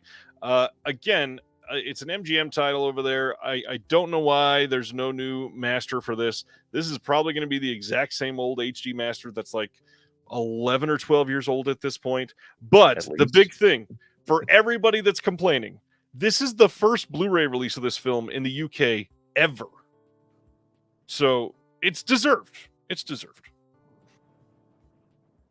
But we still need a UHD at some point. Of course. It'll happen. Oops. Skipped over one with very visible nipples.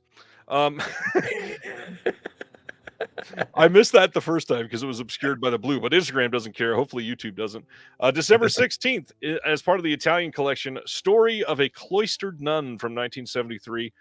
We've got a release of this previously, but that was not over in the UK. So glad we're getting a release of this. And looks like it's going to be good stuff. Should have brand new extras. Steamy cover on this as well. Yeah. If you're a non-exploitation fan, you haven't seen this one, though. This is one of the sort of the classy ones. So the cover might make you think it's a little sleazier than it is, but it's a good one. It's a beautiful film.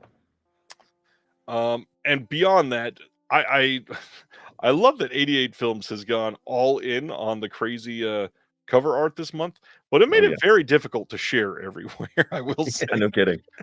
For those that are wondering, I see Brian asking in the chat who released this in the US. This is a part of that Nunsploitation box set that Severin did. Right. that Nasty Habits box set. Next one is Watcher in the Attic from 1976, coming as part of that Roman porno collection. Jasper Sharp will be a part of this one as well. God, I love the poster on this too. This is a great one. Yeah, this hasn't been out since I think the old DVD. Yeah, this one really is needed an upgrade. But yeah, this is fantastic, and this is also basically a horror movie as well. So yeah, this is a really spooky one. It's great. Interesting. All right, next one from 88 Films, Madame Cloud from 1977, coming on December 16th.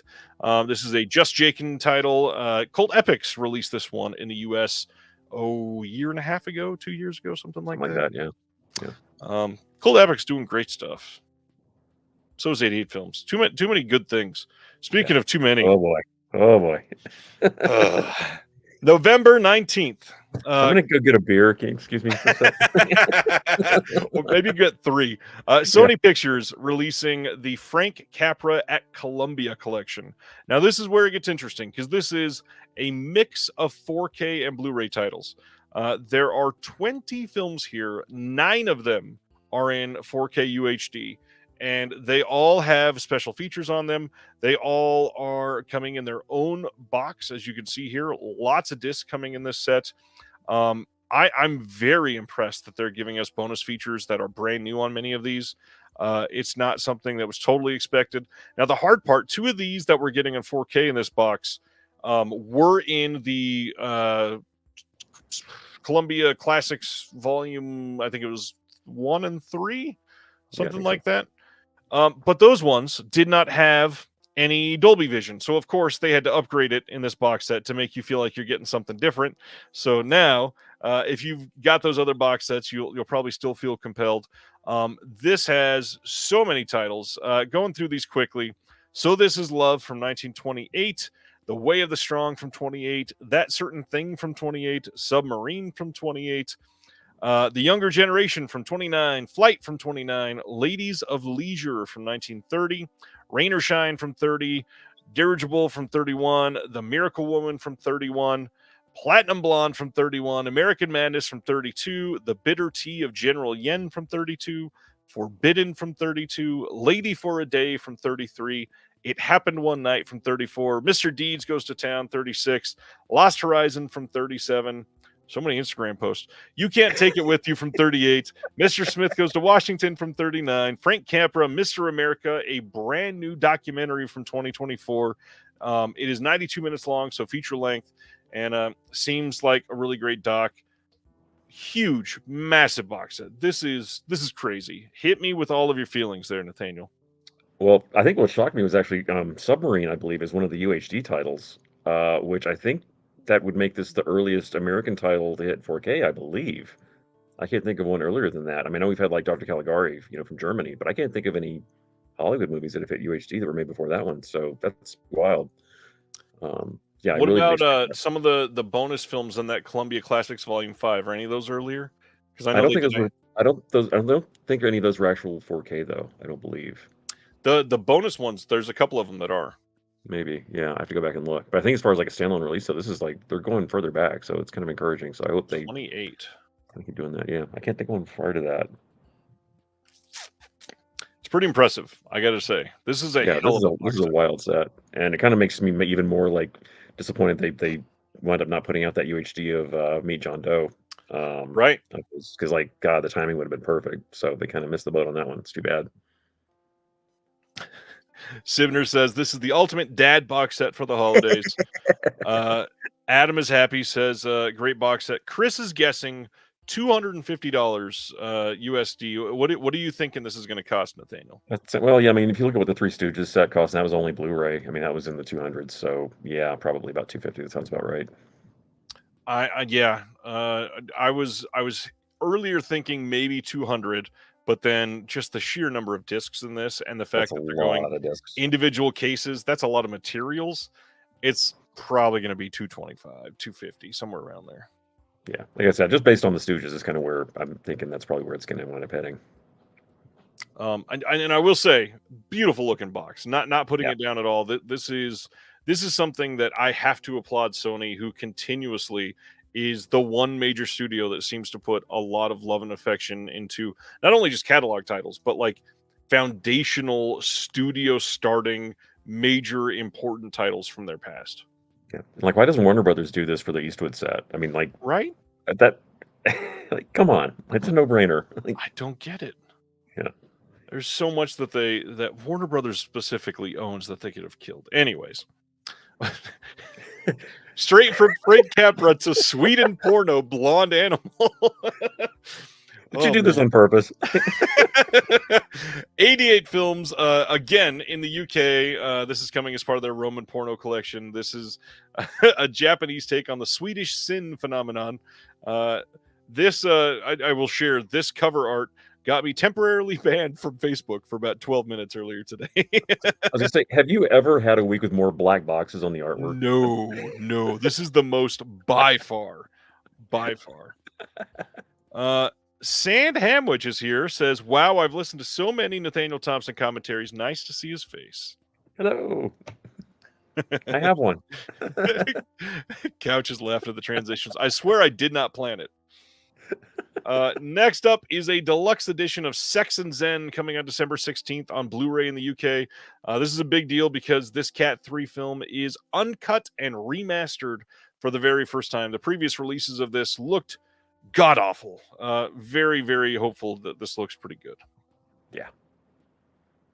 And weirdly subdued cover art for what the movie is, if you've seen Compared to everything else we just saw. like, how this do you is the go one, soft on Sex and this Zen? is the one they pulled back on? Like,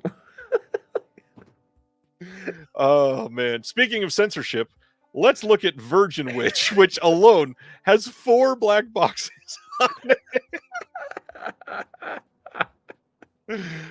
November 25th, this is coming as part of their Tygon collection. This is from 1972. Again, I may be the odd one out, but I feel like this one's slightly boring, and again, the cover makes it look way sleazier than the overall film is, but good movie. it has a huge fan base, though, because, I mean, we did this on DVD back in Image when I worked on it. This thing sold like crazy. I mean, I don't know. I guess the title and all the like naked British women and stuff, that's all you need. But I mean, That's got to be it. it never stopped selling the whole time we had it. I don't know, but like I said, I love these Tygon releases 88's doing though. These all look gorgeous. I mean, if you're on the fence with these, like every single one of them is like a massive, massive upgrade. Interesting. Yeah, disconnected after dark. Yeah. Mike says this film is not good. This is God, who? Oh, look, I have it right here. I don't know how everything is always right within reach. Somebody, Screenbound, put this out in the UK just like 2 years ago or 2.5 years ago. Huh. Interesting. I'm gonna have to research that afterwards. I forgot that came out. All right. Moving to our next one, which we're almost done already. 9 Queens, back from 2000, coming as a Sony Pictures Classics release on October 15th. I've never seen this movie, and this poster is really odd. That is a terrible cover. I don't know what Photoshop monstrosity they did to pull that off, but yeah, that is awful. But this is a really good movie. If you like sort of like con artists, like kind of movies, this one's a really twisty, very David Mamet-y. Ooh, yeah, it's a good one. Just ignore the cover though. That's putrid.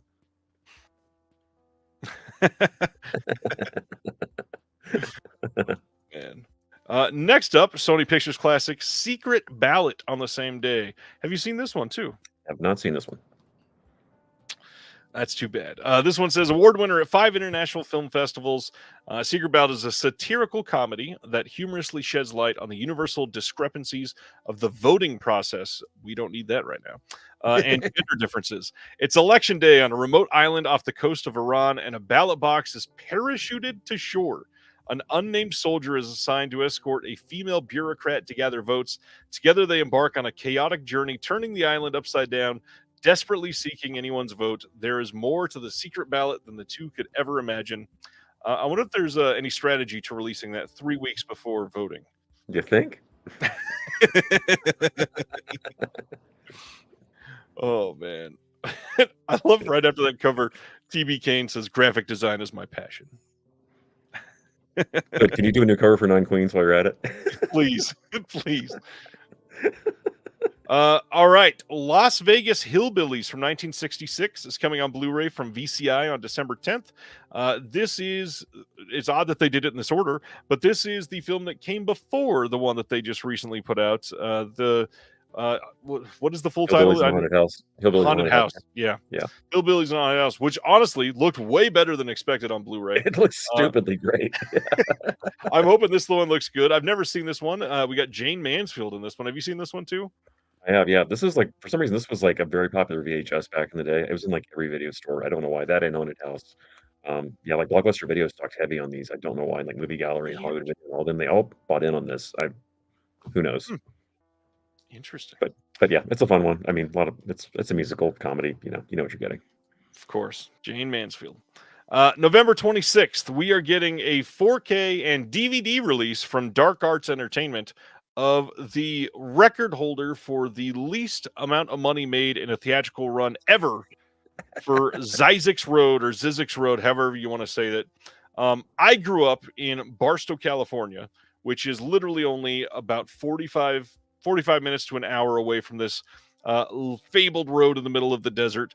And to see that this is getting a 4K release is amazing. There are some extras coming on this. Like if you look in IMDb, there's actually a documentary that's listed as somebody producing it. So I'm sure that's going to be a part of this disc. For those that don't remember, Dark Arts Entertainment is a brand new label that is owned by John Penny and Brian Usna. And this film happened to be directed by John Penny. So that's very obviously why this movie is getting a 4K release from this label. This movie is going to cost more on 4K than it made in its theatrical run. Literally. So will this be the lowest selling UHD title of all time? Only time will tell. Well, no, VCI's puts them out. Love you, VCI. Yeah, this is interesting. I've never seen this. I'm actually curious to see it since I grew up so close to the road. I've gotten off of that exit many times. Never been able to see this one though. Did you see this back in the day at all? Never seen it. No one saw it. No one saw it, literally. Yeah. It played in a Texas theater, and supposedly out of 4 tickets that were sold for it, 2 were crew members from the film.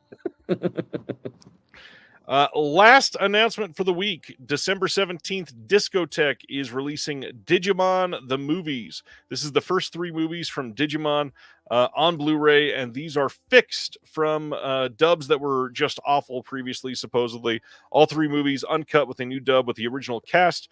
Also includes the original English dubbed version from 2000, and they've got no special features on here, even though they included the word features. It's a lie. Say special features, chapter stops. Back in the DVD days, that's exactly what we would have seen. That's what Disney did, yeah. Comes in a case. We always cover what is coming out next week after this, just in case you forgot. And it's a big week. We got Bringing Out the Dead 4K from Paramount Presents next week. The 2009 remake of Friday the 13th 4K from Arrow, which I think a lot of people have had that for the last 2 weeks. For some reason, MVD always ships a lot of Arrow stuff super early. Chronicles of Riddick on 4K, Long Good Friday 4K, Doomsday 4K from Scream Factory, Torso 4K, including the site exclusive, which sold out on pre-order a while ago. And then we are getting Topcat, the complete series from Warner Archive, which I'm excited to get. Film Noir, Dark Side of Cinema, number 21 and 20, both coming out the same week. Then we've got Madness coming from Raro next week, La Femme from Kino Lorber, Man of the Year from Shout Factory, Mother's Instinct coming out next week, The Great Escape 2, if you've ever wanted one of the most sought-after sequels of Never. Model House from this year coming from Scream Factory as well. That is it, though. Nathaniel, which one of these are you most excited for? Oddly enough, I'm really psyched about Bringing Out the Dead finally coming out. That was like way overdue. That's extremely cool. Yeah, there's actually a lot of really good stuff here. I have seen the UHD of Torso, and it's pretty spiffy from what I've gone through so far. Yeah, it's really good stuff. The UHD of Torso looks amazing. I'm very excited for people to see that. Yeah. All right. That was a lot. That was more than we normally have when Nathaniel's on the show. So much smut. I've never had to censor so much, and today was crazy. I Facebook at one point I put the one that I said that they pulled me down for. I don't remember the title now. They made it so I couldn't be in any Facebook groups, and I administrate like 6 of them. I run the Scream Factory group, a boutique Blu-ray selling group. I run my community group here in Kansas City, and they're like, "You can't use groups." Like, oh, okay, cool. Thanks, Okay, 88 Films. exactly. We are talking tonight surprising discs from 2024. Now, I feel bad because we normally have very specific topics when Nathaniel's on, very genre specific topics that I've loved every time. And I kind of wanted to highlight Mondo Digital tonight because I feel like we haven't talked about it enough on these. And one of the ways that I like reading Mondo Digital is all the random tidbits that we get in your reviews that are like, oh, the old release had X, and it will be just like a throwaway sentence in a random review that most people just don't know is written in here. So they don't ever find this random great piece of information. And so I said, well, let's throw kind of a curveball and make it super subjective. And let's see what Nathaniel picks as surprising. So when you were thinking about this tonight, what makes a surprising release in 2024? So my criteria was it was a release that sort of caught me off guard because it was either something that I thought would never get a physical disc release for various reasons, or something that was just completely off my radar that just really kind of floored me. Or just something that just seemed like just so out of left field for a company to put out, like just random. Mainly it was just things that I never thought would come out though. That was kind of the main thing. Like just I can't believe I actually had this on a disc. That was the main thing. I think 4 of mine are that exact same criteria. So I'm excited. Nathaniel picked out like 12. So we're gonna have a I got lot of honorable mentions to discuss. Yeah, it was 14 titles that I got down to, and you want me to do a top 5, and I was like, "Oh, this is hard." Like, All right. So what is your first one? And we'll go back and forth and then we'll list all those honorable mentions. okay, so are we starting with like number 5 going up to Sure, 1? yeah. Okay, all right. So my number 5 is Little Darlings, which came out from Cinematograph. If you know the history of this film, it seemed like that was yep, it seemed like it was It's my number 5 too. yep. It was tied up in music rights hell Yeah. forever, and it would show on cable, oddly enough, uncut. And then eventually it popped up on Amazon, but it was like it was just never going to get a disc. Really, it seemed like it was just hopeless. And thank God, Cinematograph just came out swinging with their right with their first release. They got it all cleared up. They got it put out. Music's in there. It looks great. It's on UHD. Really solid extras. Um, yeah. What can I say? It's essential, and it's a real dream release. I can't believe it's actually out. It's kind of surreal still thinking that it's out there. Yeah, I primarily picked it because again, it's surprising because it's one of those titles that we were told for years like this will likely never come out. Yeah. People have used the word never many times for this one. And then to have it come out and have it be affiliated with Vinegar Syndrome. It's not a very typical Vinegar Syndrome title, which is why it's on this brand new Cinematograph line. And it makes a lot of sense. It looks great. The disc is good. I wish the special features had a little more people from the cast involved, but other than that, the only thing I will say, I really don't love the cover art on a lot of the Cinematograph so far. Yeah. Um, Well, yeah. There's a few factors in there. yeah, There's like those artist likeness likeness rights. issues, and the fact that also they were putting it together. The disc started getting put together during COVID, which also presented some issues. So, given what they had to work with, it's pretty darn solid. Like Yeah, I'm really happy with it. I'm not putting it down. This type of deluxe packaging on some great picks so far. They've had for me at least 3 like amazing titles, and then the rest have been at least wow, these are very good. So Yeah. at this point, they've been very impressive so far. We shared a number 5, so you can go immediately to number 4. Well, easy enough. If we share number 4, I'm going to be really shocked. My number 4 is Intrepidos Punks from Vinegar Syndrome. I almost put that one over here, but I'm glad I didn't. Yeah, that and the sequel came out on Blu-ray, and this is one that a lot of people have been wanting, especially in LA. This one's kind of legendary because yeah, I agree. Uh, this used to run like as a repertory screening title. Once or twice they showed it here, and it always brought the house down. But like just getting the rights sorted out and trying to figure out like like how can you even get a complete version of it? It seemed like there were so many different cuts of it, but they actually managed to like assemble a true uncut version of it through all these Yep. sources. And yeah, it just the fact that it just saw the light of day just makes me so happy because I never thought we would get a Blu-ray of that thing. It seemed just impossible. But having both of those movies together in a set is just mind blowing to me that it actually happened because I've been wanting this for like 20 years. So thank you. The amazing thing is they first announced this like 4.5 or 5 years ago, and then they just couldn't do it. They were still wrestling with Right. things behind the Yeah, scenes. even then, yeah, they were just like, and I was like, it's not gonna happen. Like there's no way you're gonna do this one. There is, as far as I can remember, at least 2 more titles that they've announced that were coming at some point, but they've been years, and I'm really hoping that we still get them. I doubt we're ever gonna get Coonskin, but God, I hope we do. God, I really hope we do. I don't know what the deal is with that one, but yeah, we need that one badly. My number 4 is again another one where I am impressed and surprised that this company wanted to put not only this out on disc, but to put this much into this release. And that is because we got I believe it's a 4-disc release, and it does not say on the side, of course. Yes, 4 discs of a 4K release of Goodbye Uncle Tom from Blue Oh yeah, Underground. yeah.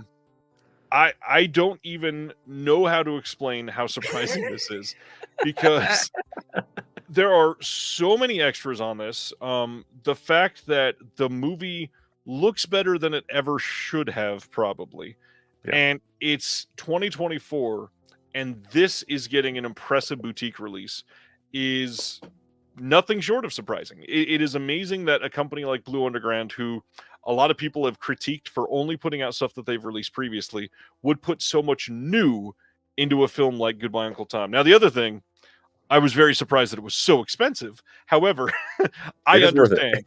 Yeah, it. I understand, and it is an astonishing package. And if you don't have it yet, and I think it's still in print, I think you so. probably should. This is something that is worth it and absolutely worth watching. And I don't know, it's obviously an odd one. You got to get yourself in a mindset and understand what you're getting into, essentially.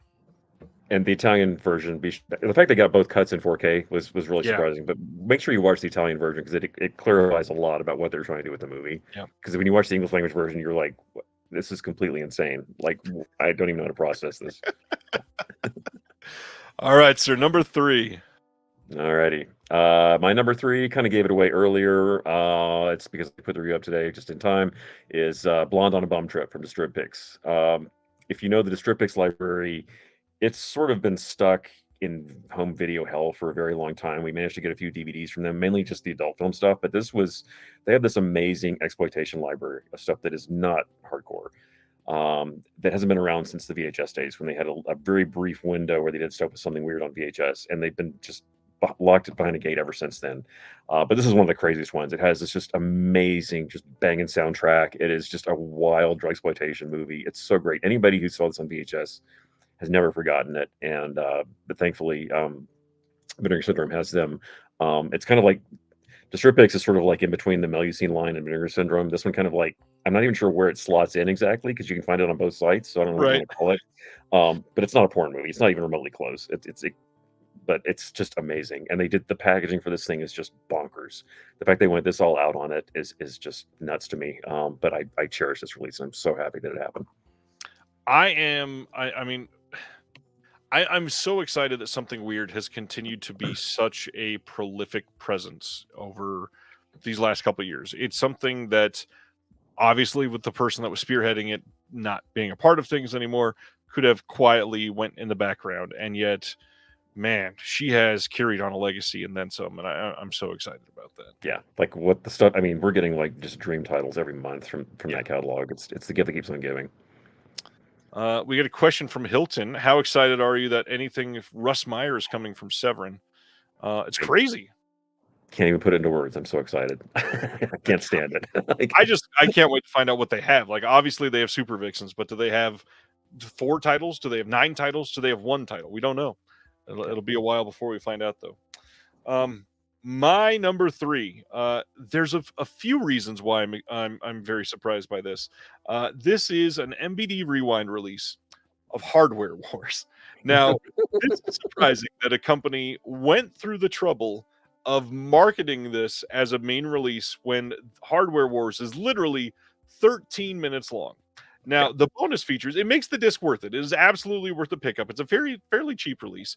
But even then, like, it's a short that is worth putting out on Blu-ray, that's worth owning. And if you like any of this stuff, like I had this on VHS, I think I still have it on VHS here somewhere.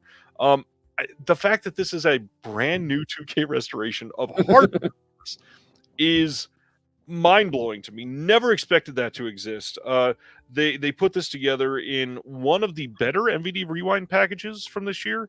I feel like their quality has dipped a little bit. They put out I'm not going to name any specific titles, but they put out a mess of a title earlier this year that is so AI upscaled garbage that was just appalling. MVD Rewind deserves uh, to be shaken for that one. But yeah, Hardware Wars. This release is worth it. Absolutely great. Yeah, I'm drawing a blank. Which title are you talking about? I want to know now. it is. You know what? I put it. I keep all my MVD stuff there, and I put it in the closet because it was so bad. I don't remember which title it was. I will look up before you go, and I will let you know which one. Okay, I was gonna say because they also put out some of my favorite UHD releases recently, which is the two Ghoulies movies, which just look Yeah. stupidly great. Yeah, so who knows? Let me see. I will get it here soon. It's What okay. I was is just curious. your number 2? My number two. Maybe one of the more surprising labels out there is TerraVision. They managed to throw out some curveballs every month, especially if you're a subscriber, because you never know what you're going to get. The big one for me that I didn't see coming, and I have to thank Bruce out there for this one because he actually like pinged me and right after Christmas and right after New Year's actually because I just got back and he was like, "You have got to put this disc on right away as soon as it shows up on your doorstep." And I was like, I've never even seen this movie. What are you talking about?" And I'm counting it as this year because technically it was pressed and delivered at the very end of last year, but nobody really got it until this year, unless you happen to be living down the street from them. So I think it's this year. Technically, it shipped out at Christmas, but it's really a 2024 title, and that is Hell's Highway. Um, wow, what a movie. This is just a total joy for every second. This was not on my radar at all, and I just loved every second of this thing. I can't believe it's on Blu-ray, of all things, with all these extra features. This movie is nuts. Imagine sort of like Hitcher and like Highwood Hell and that stuff, but just thrown into a blender with like amazing miniatures and like goes into space and like plot twist Yeah. galore. I mean, it is just a great disc. I had a fantastic time with this. Completely just sideswiped me when I popped it in. I didn't know what I was in for, but nobody's really talking about this disc. But my God, please run out and get it if you can. I guarantee you will love this thing. It's just something else. After starting producing some of the TerraVision stuff, I was paying attention more to what people are saying. Hell's Highway never gets brought up.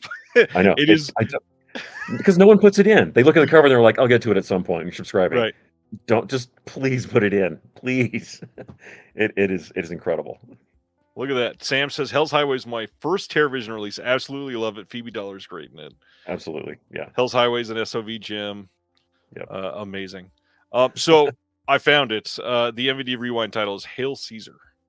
Released Oh December of yeah, yeah, last yeah, year. yeah, yeah, It yeah, looks god awful. yeah. Okay, so this next one, I know this is going to be a sour taste in some people's mouths because it was one of the dreaded replacement programs I mentioned earlier. But I'm still amazed and surprised that we got this Ooh. beautiful Blu-ray box set of Inside the Mind of Coffin Joe. This is another one of those that we were told for years, the Coffin Joe stuff that you got from Synapse and a couple other of the companies from, I don't know, like 11 years ago. That was the last round of those that went out. Those are going to be all that you're going to have. And unfortunately, they were lost in a fire and all this. And then Arrow comes and releases something that makes all of them look so much better. Great special features, massive amount of effort goes into this, and then an overwhelming list of content on every single one of these discs. It's surprising to me for many reasons, but just the fact that it's one of those we were told never plan on it, and here it is, and we've got it, and it's amazing. I've not watched all of them yet, but the ones that I have, they look better than anything that I've ever seen with Coffin Joe, and I'm so glad that people have been able to discover him more. Yeah, that is a spectacular set. And yeah, the rumor that had gone on for a while was because one of his last films is called Embodiment of Evil, which used a lot of clips, and they said, "Oh, well, they took the negatives and used it for the clips, and they ran through and And then, destroyed the film, yep. and so now you can't ever use them again," and yada yada yada. So thank God that wasn't true. Yeah, they all just look gorgeous. All right, sir. Number one, most surprising of the year for you.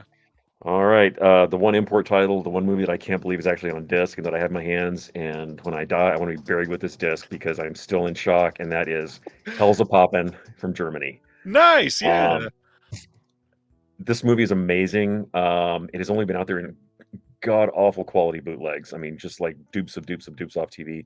This movie is incredible. I mean, we mentioned the Zaz films before, but this is like Airplane on steroids. I mean, it is Yep. like every minute of this movie is just jammed with gags. It is just a laugh a minute. It like absolutely messes with your mind in so many ways. This is like meta on top of meta.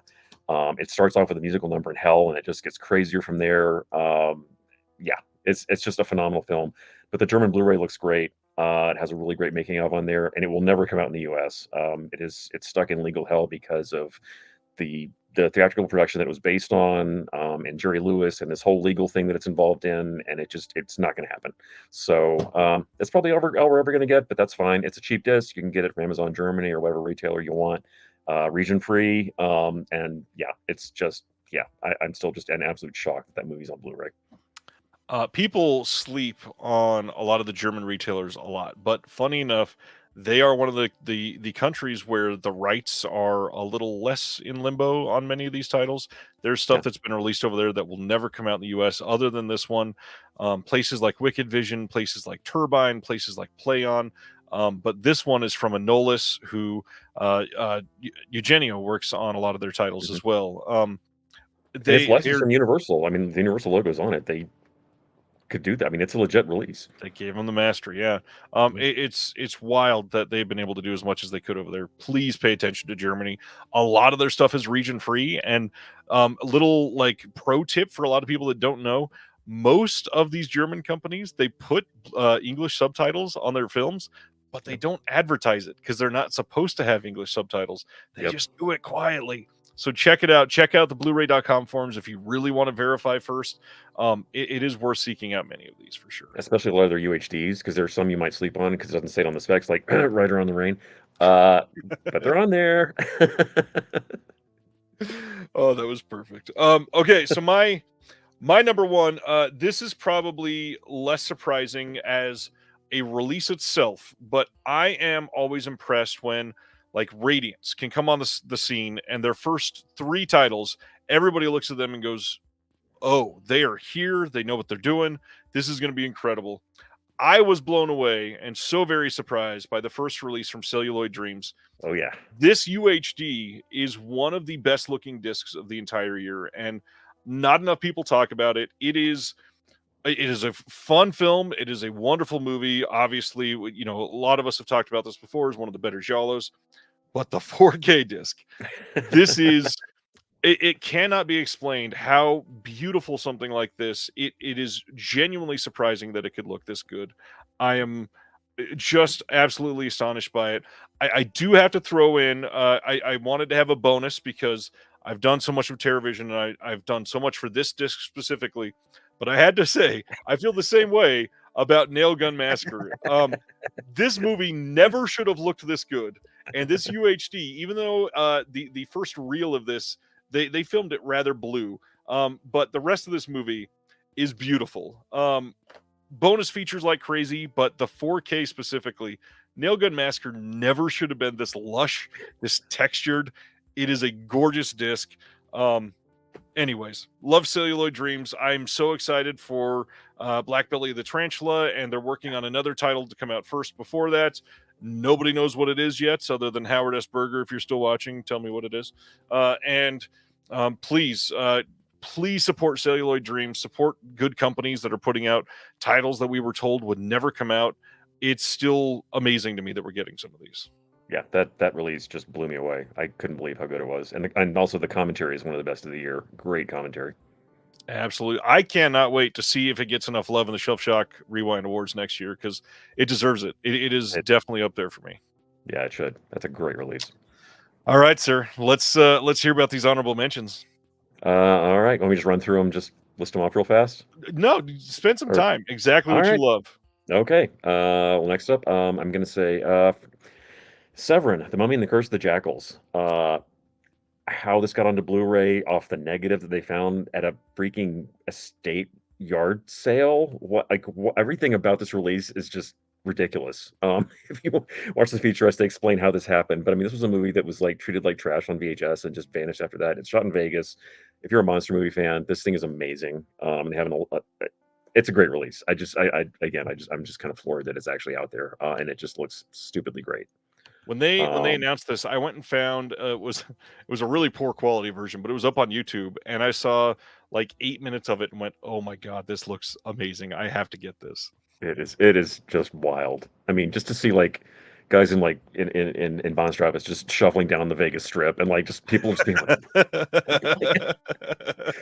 I can't recommend this disc enough. It is just total joy. It's so much fun. Fantastic. All right, All right, you want me to keep going, or do you want to do any of yours? keep going. All right, I'll just I keep did going not then. grab any more. Okay, just because it's a movie that I never thought we would even have, much less in a 3 disc edition in a freaking trunk, is The Primevals from Full Moon. Like, how?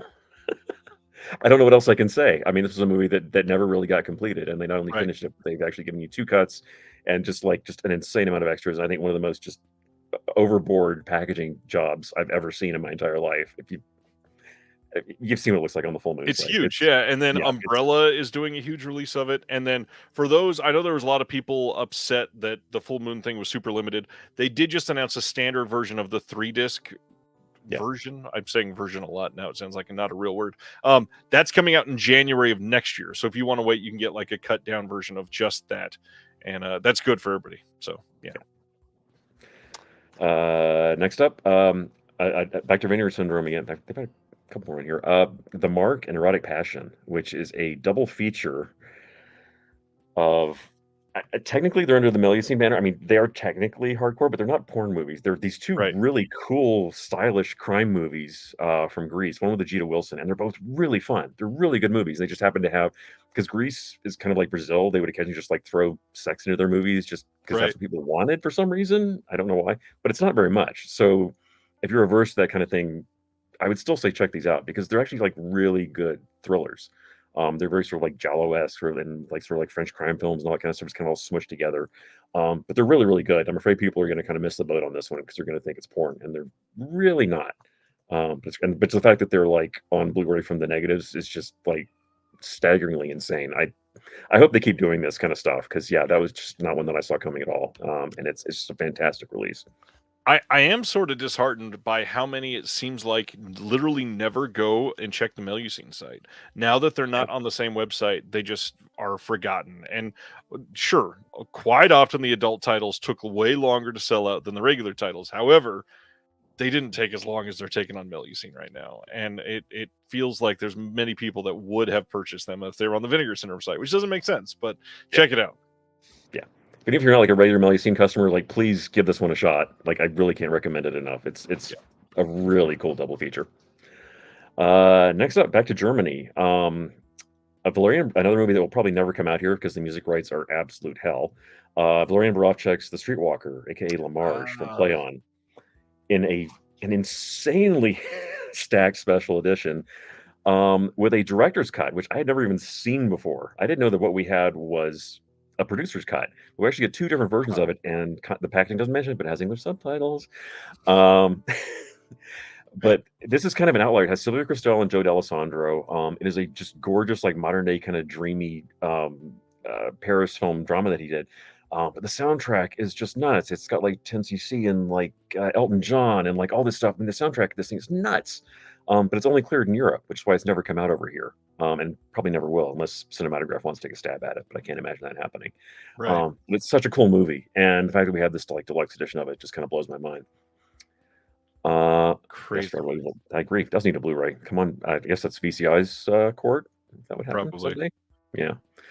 Um, Reptilicus on UHD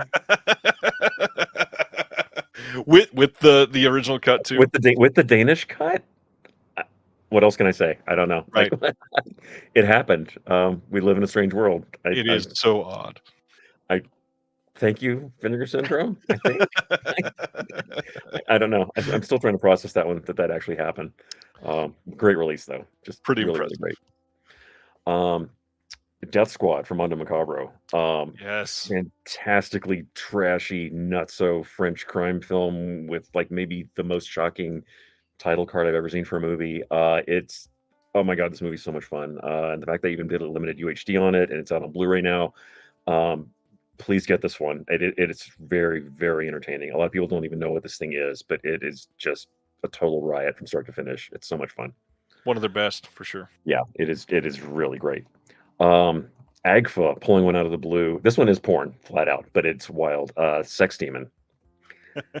Completely lost, utterly forgotten gay porn take on The Exorcist. Wow, I didn't know what I was in for with this one, but you really, there's no way I could describe this on here without getting you banned. But they really did just do a remake of The Exorcist, but as a '70s gay porn movie, and it Yep. is absolutely nuts. The Streetwalker, La Marge.